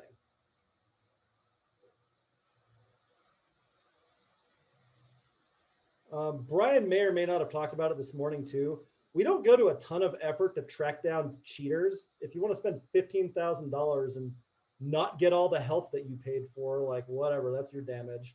If we catch you, like there's consequences and what have you for it. But honestly, there should be no reason for you to do it. Like if you can't get through this with this many tries without cheating, and you want to like fake the books to move on, so that what? Nobody gives a shit that you graduated a boot camp. Like honestly, they really don't. They care whether or not you can do the stuff. And if you can't do this stuff, it's better for both of us to know that so that we can help you be able to do this stuff. There should be zero incentive to cheat in this program. So as such, we don't do a lot with timers or I don't know. It's not something we spend a ton of energy on. But for the love for yourself, please don't do it.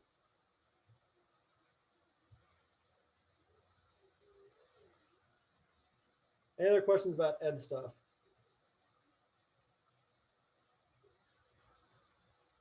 Oh, we don't do grades.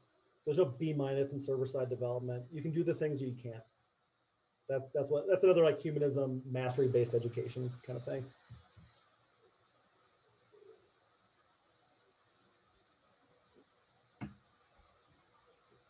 All right, right on schedule. So what I would like each and every one of you to do, slight change of pace, I want you to give me your biggest takeaways from these first two parts.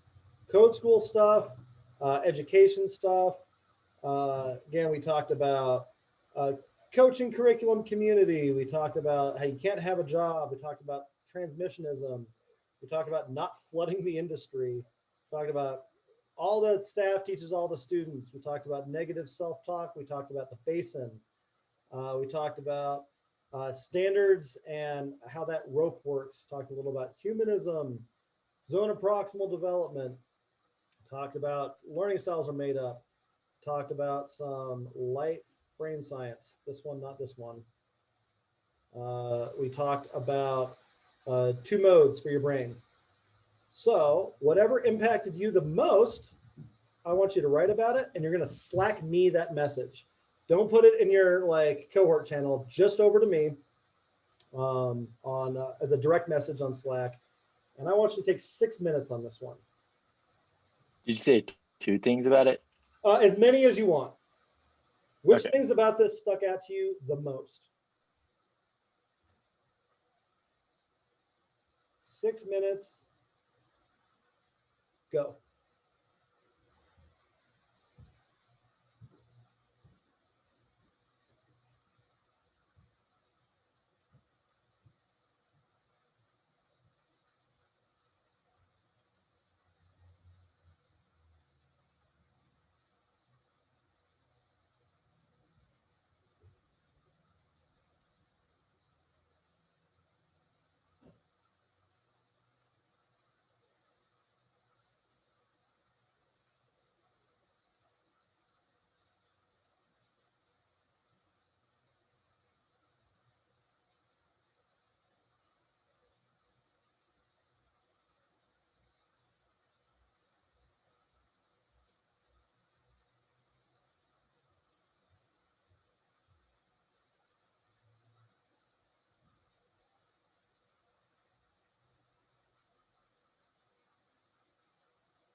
So he said he wants us to direct message him on Slack. Yeah, slide into his DMs. I can figure that. Oh, click his name on Slack to open up a DM. Yeah. Yeah.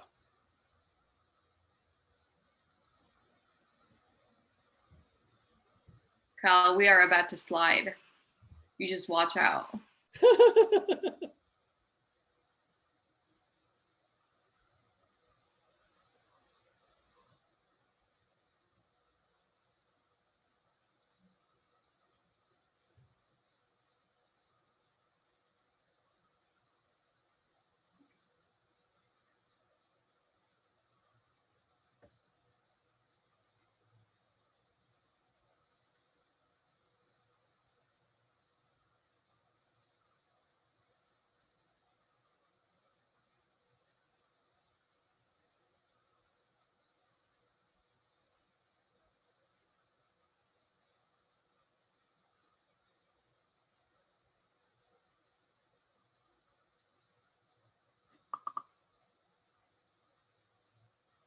Another 3 minutes.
So popular.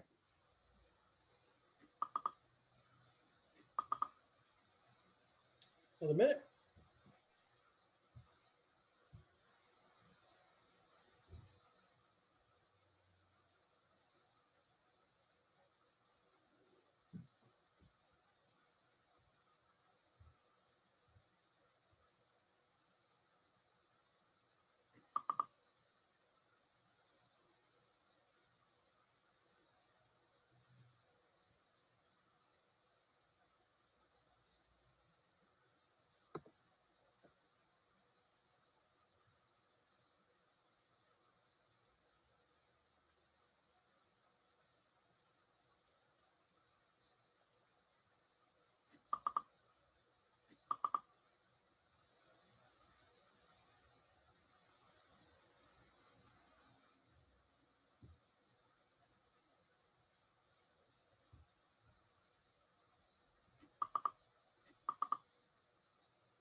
All right, pencils down. Slack me whatever you got, and let's take 5 minutes.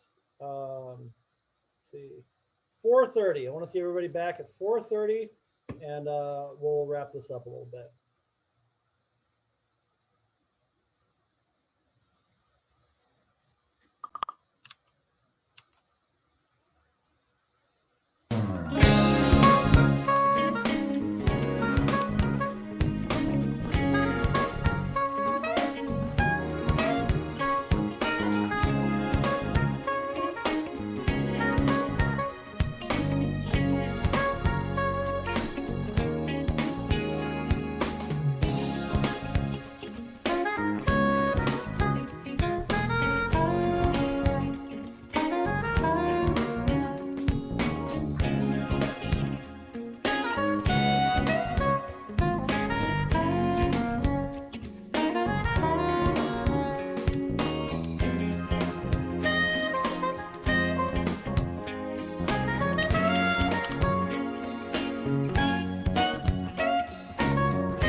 Are we taking a break right now?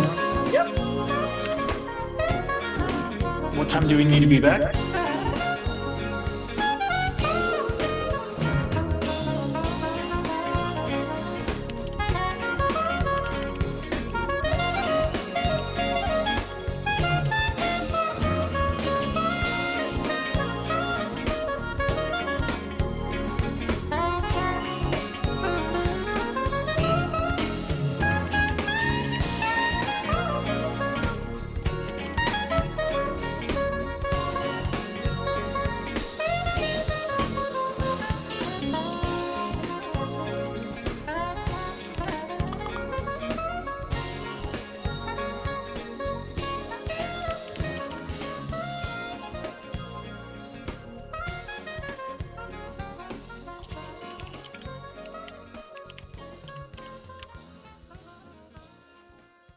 All right, I'm still reading all of the cool stuff you guys wrote. So whoever was wondering about Math Rock, put on some Math Rock. Let's see, what's the mathiest thing I can think of that won't make you immediately hate the genre. Let's do Pachuca Sunrise. Oh, Pachuca Sunrise is perfect. True story. Back when I was an audio engineer, my audio engineering partner in crime engineered a little record called Mano Sauloso. So when this came out of the grocery store the other day, I was like, "Oh my god!" I can't hear you guys. Oh, sorry. I can't hear anyone. Anyone? I don't. Can you guys hear me? I don't know. I hear you. I see people talking, but I can't hear. Here, I'll try to talk in the chat. You're fine. I hear you. Try to rejoin maybe. Tell them in the chat. Let's just pretend that we're talking. Just move your mouse. Really fucking. Just kidding. That's evil. Sorry. So yeah, Pachuca Sunrise came on. I was like, the best man at my wedding recorded this. Oh, that's so cool. All right, this is some like pretty good mathy stuff. Mhm.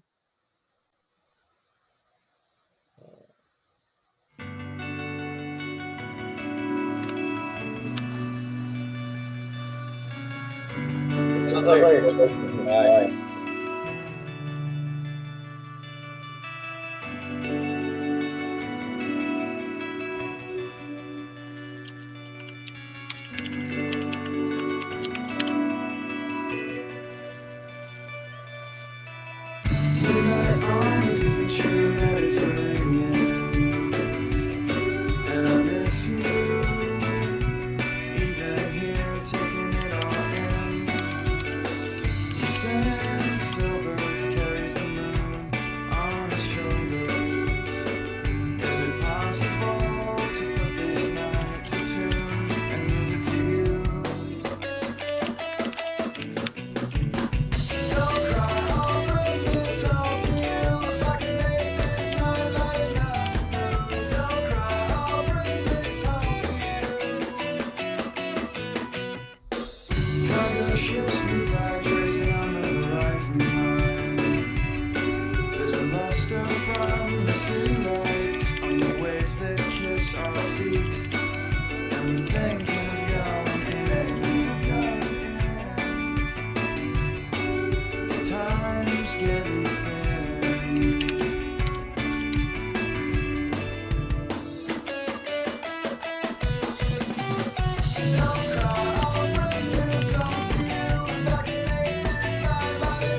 All right.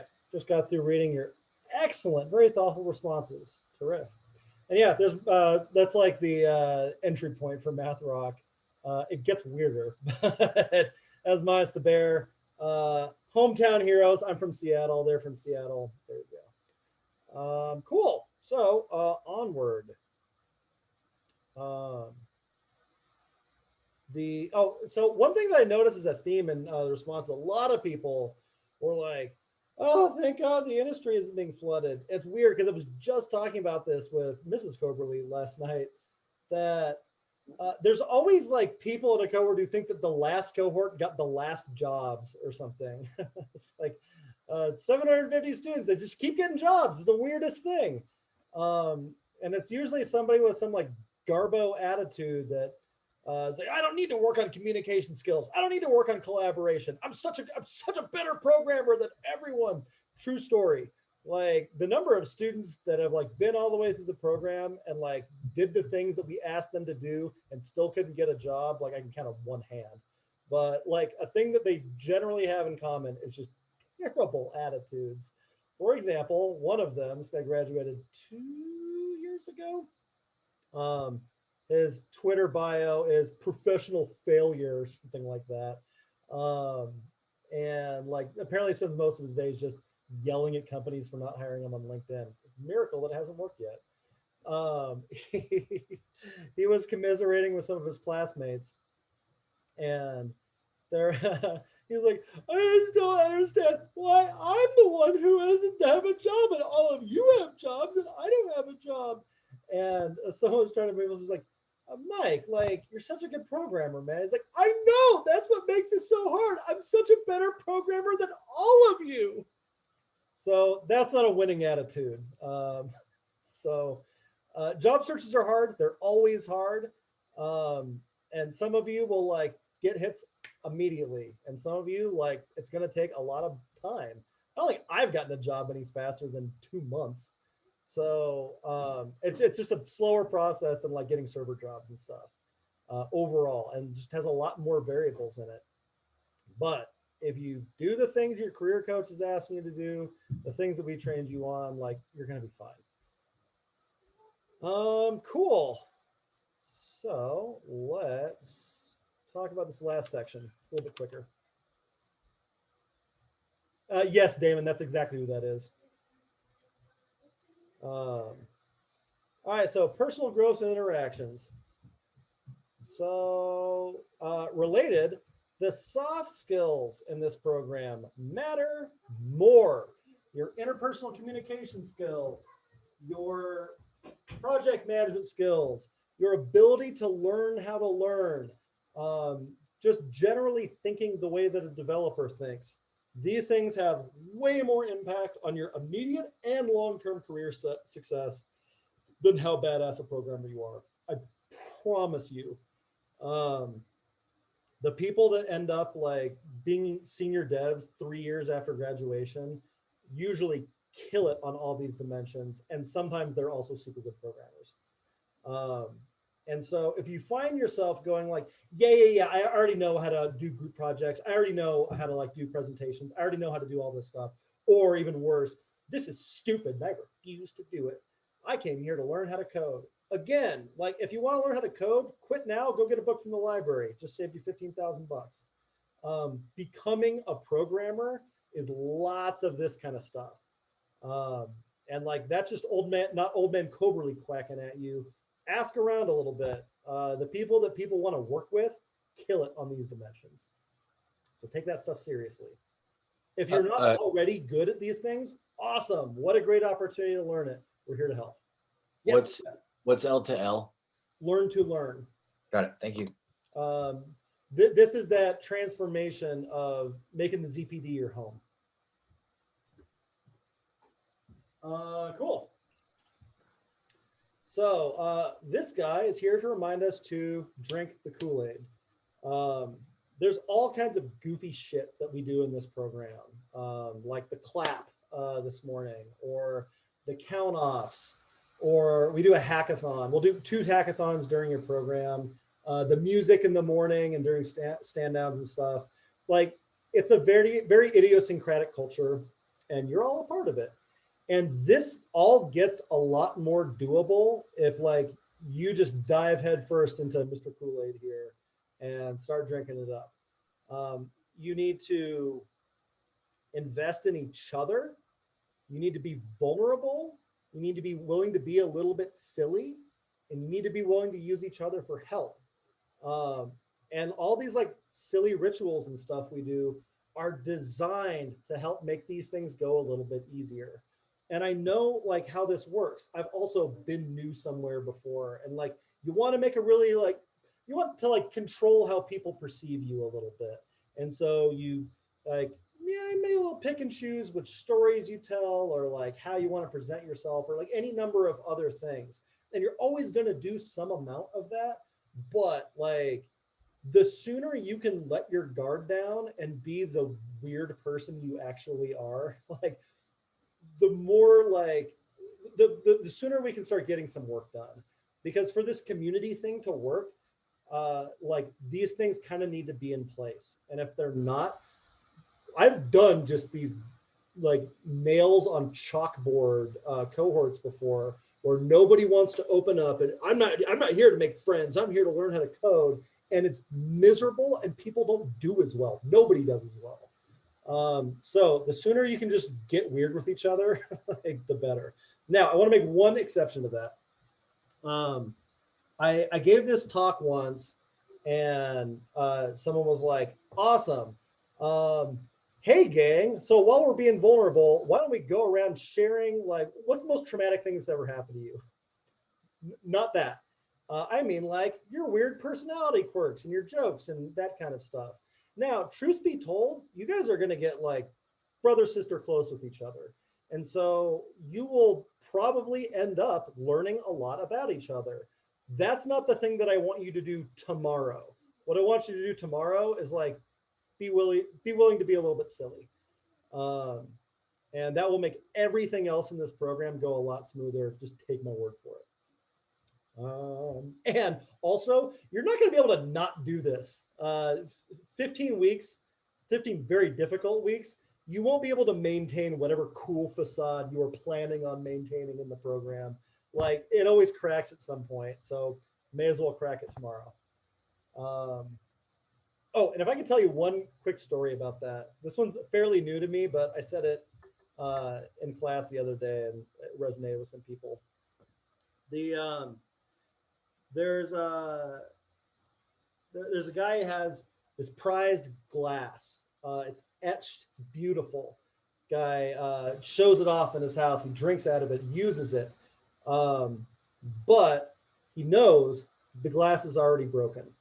Because the things that we make, the things that we are, the things that are environment, the hardships that we face, oppression we face, none of this stuff lasts forever. It didn't exist at some point. It won't exist at some point in the future. Time moves on, man, moves on without us. And so in that sense, like all we have is these little moments that we get to be grateful for. Like whether it breaks in a day or a month or a year or 1,000 years, that's kind of like details at that point. It was always going to happen. So whatever like anxiety you have around these kinds of things, they're not going to last forever, man.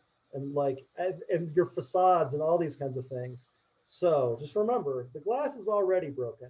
And so when this guy with his prized glass accidentally sweeps it off his table one day, he looks down at it and smiles and goes, ah, of course. Maybe that's useful to you. If it is, use it. Cool. So meetups are awesome. Denver has the coolest meetup culture, and like it's actually been maintained pretty well remotely also. We have technical meetups, we have non-technical meetups, we have all kinds of stuff.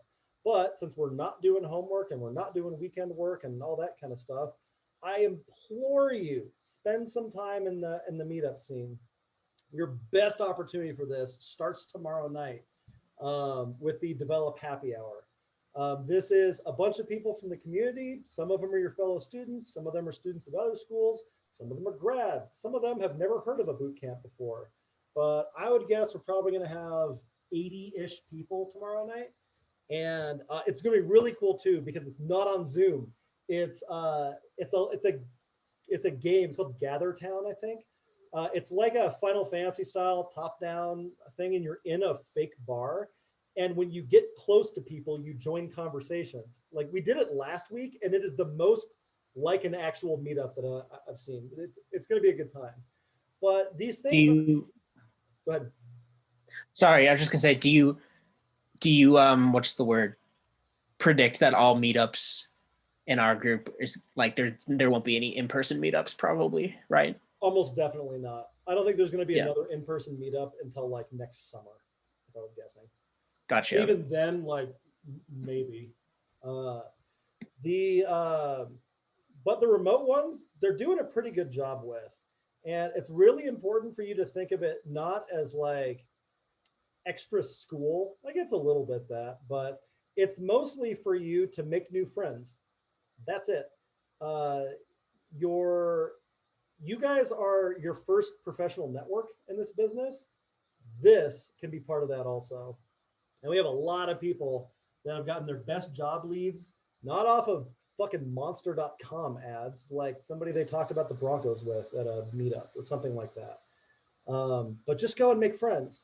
If that's a thing that's very anxiety inducing for you, like ask for a lesson on that. We've done it before, we'll do it again. But we want to help you be successful in these social environments. And they're a lot of fun if you let them be. For like the technical ones, those are super cool also. And what tends to happen with students is you'll go to Denver Script or you'll go to the Golang meetup or something like that, and you won't understand damn near a single word anybody says.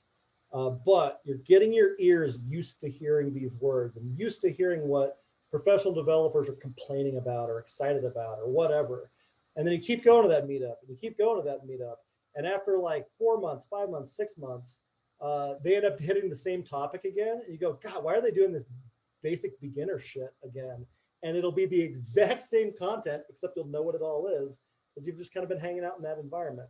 It takes a little bit of bravery, but it's a very good use of your time. This is less of an issue remotely, but it's not an issue. Beware the free beer is what this originally was, because like we serve free beer at WeWork. And as you're going to these meetups, don't be somebody's story. Don't be the drunk asshole that's like, oh man, I met that Kyle guy. That guy really gets out of control.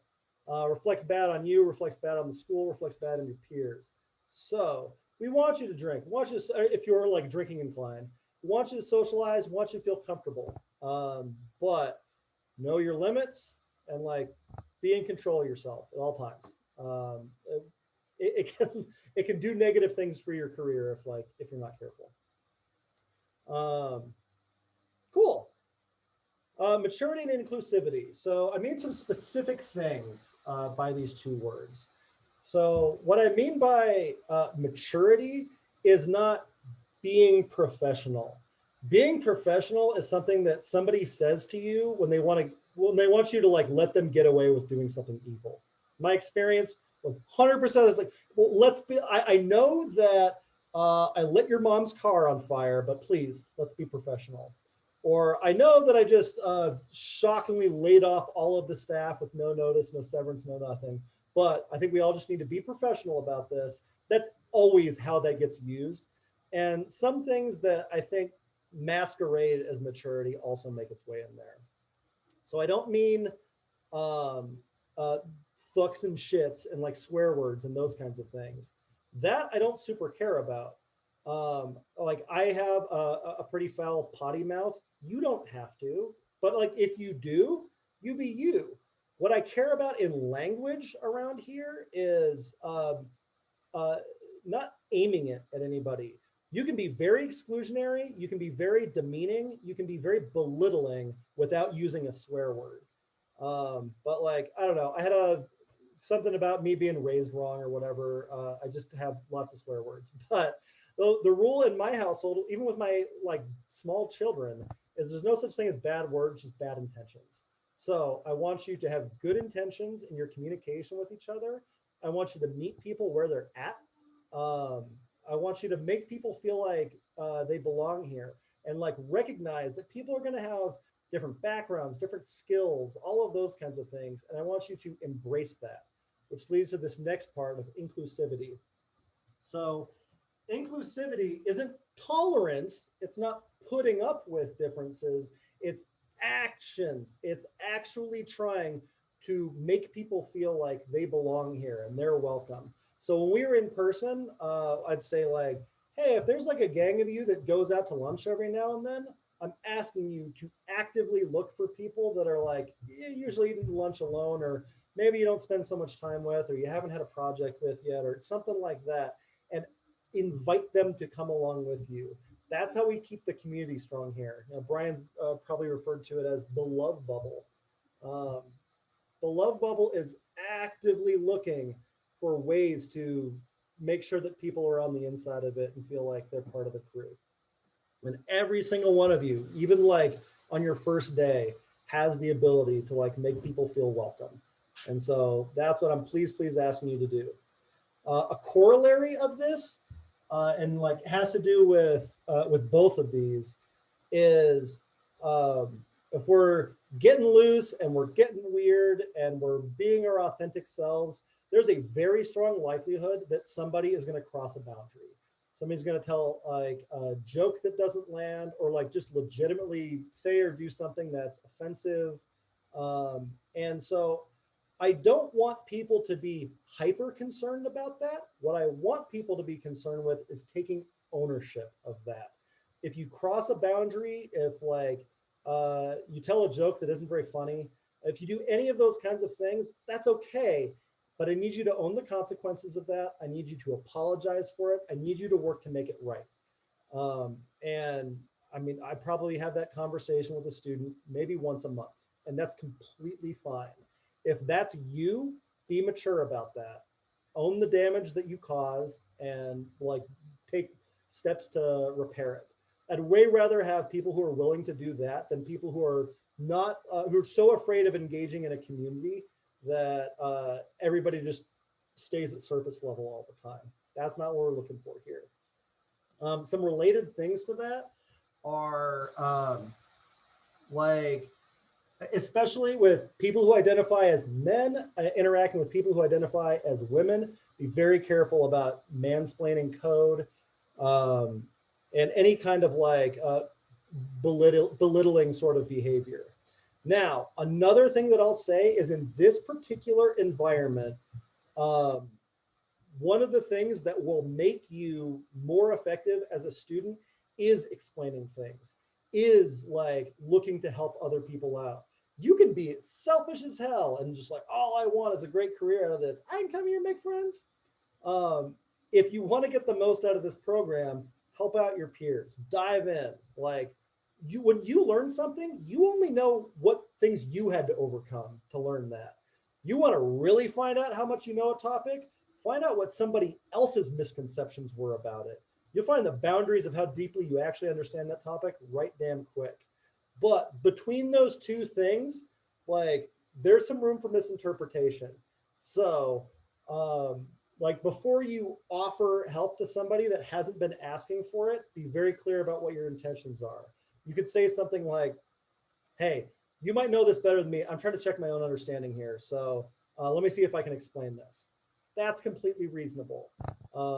But look out for like big dogging each other, because the reality is even after 15 weeks, all of you are still going to kind of suck at programming. I can dunk on all of you. So like nobody needs to big dog anybody about code for the rest of this program, because the difference in skill level between like you right now and the grads is not quite as much as you might think.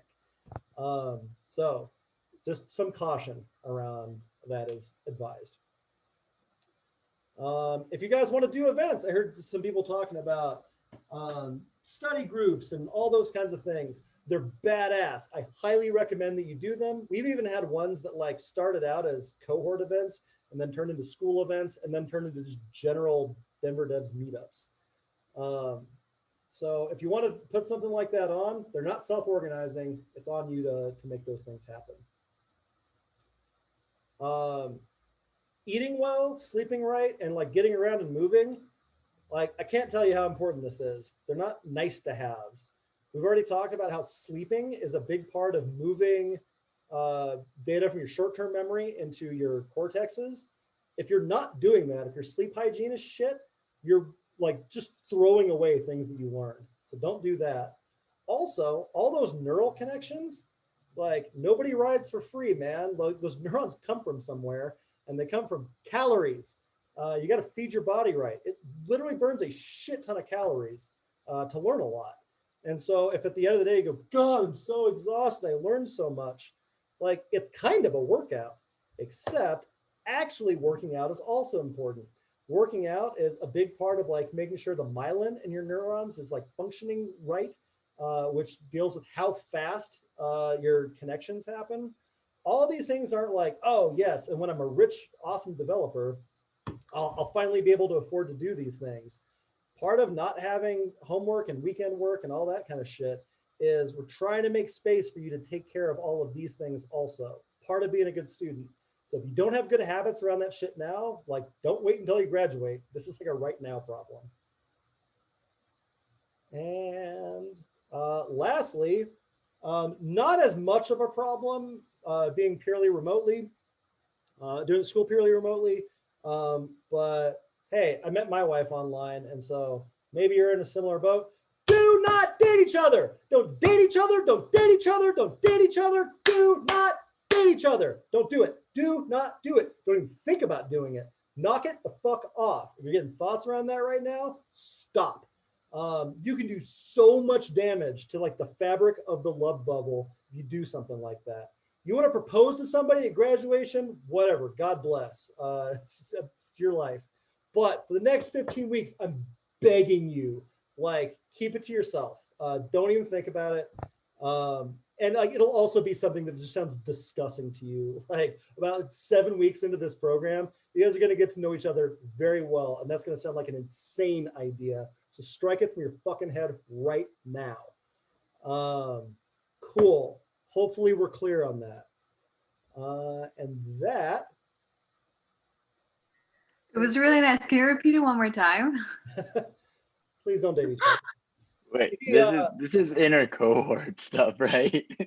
Yeah, well, like not like a 15-week. You can't be dating anybody. you can date somebody outside of the school. That's just okay. That's good to know.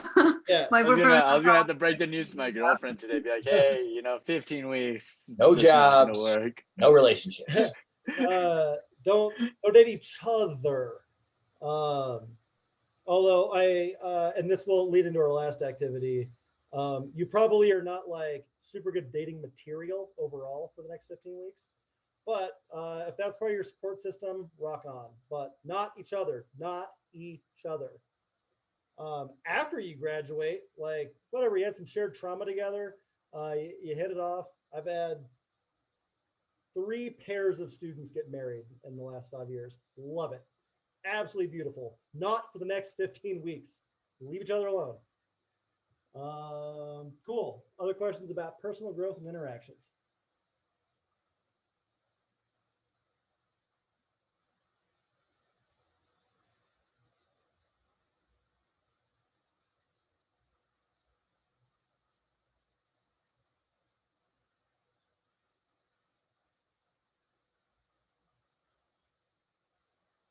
All right, time for our last activity. So this one is going to involve some letter writing.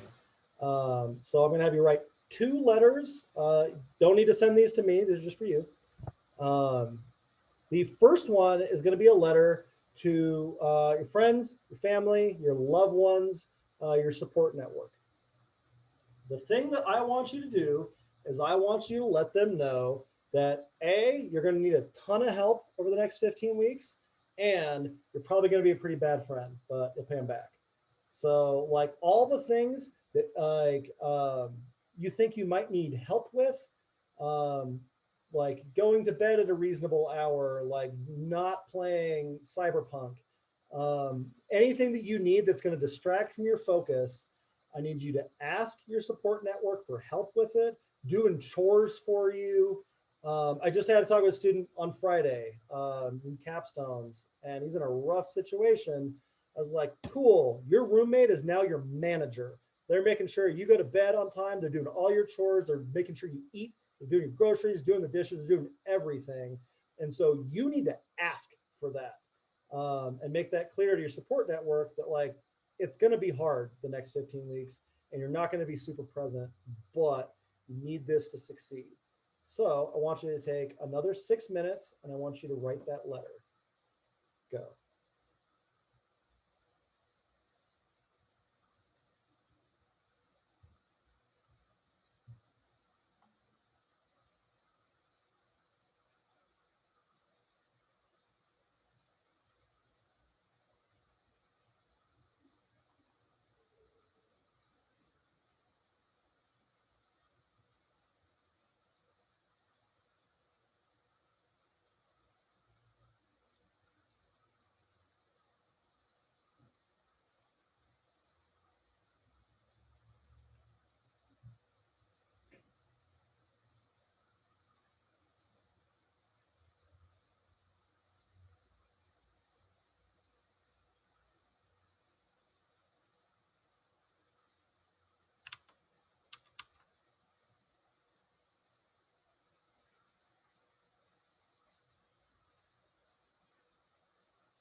All right. So,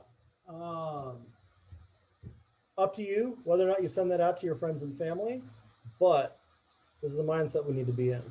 All right, second letter. Second letter is to yourself. This is when you're down in the basin, when things get rough, when you start that negative self-talk, remind yourself why you want to do this program in the first place. What was this like life change that you were looking for? Why did you want this career? Why software development and not law or medicine or any number of other jobs that pay lots of money and whatever else? Why'd you pick this? What made you think that this was going to be appealing? And when you're down there and you want to quit and you feel like you're not going to make it, what will you have wanted to have told yourself? You know yourself. You know what you're going to struggle with. You know what bad habits are going to sneak back in. What like things that you have that sabotage you in situations like this. What will you have wanted to have told yourself? So write this letter to yourself, another 6 minutes. Go.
I just realized that I've been talking them on mute. It's not me. Okay. Up to like, so this letter is going to come in handy for you. Students tell me that this is absolutely what they reach for when they're feeling down in the dumps. So remember, like that basin, it's not a matter of whether or not you hit it, you're going to hit it. The depth and the timing and the duration of it, that varies person to person, but everybody gets there. And when you go, oh man, I'm having that negative self-talk. I'm feeling like I don't belong here. I'm whatever it ends up being for you. That's the thing I want you to reach for. Cool. So hopefully this was useful to you. So here's what we do to end the day. At the end of every day, I send out a survey.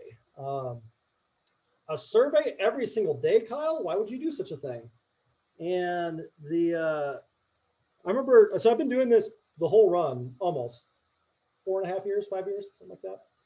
And there's people like, don't students get survey fatigue? And there's no such thing as survey fatigue. There's exhaustion when you don't get listened to.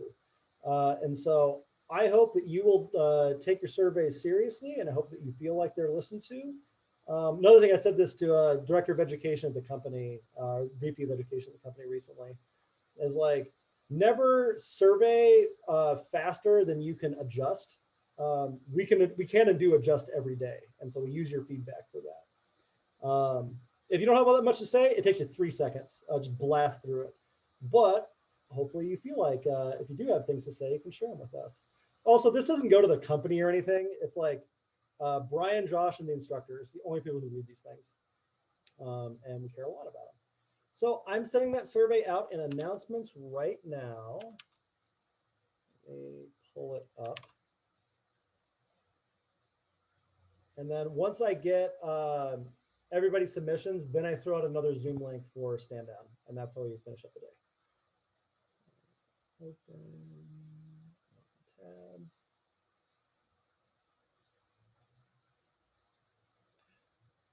Oh, shoot. Are new students in the survey? Yes, you are. Bless you, Brian. Oh, fuck. Why don't I have the thing? Damon, are you still on the call? Yeah, what's up? Can you send out the survey link? I'm not logged into my Flatiron on this browser instance or some shit. I can't get the, I guess it's the same link I got it. It's the same link every time. I was going to grab it for you. No, I got it. So, right.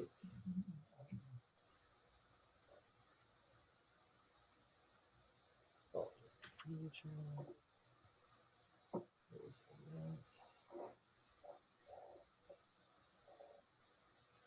all right, there's the survey.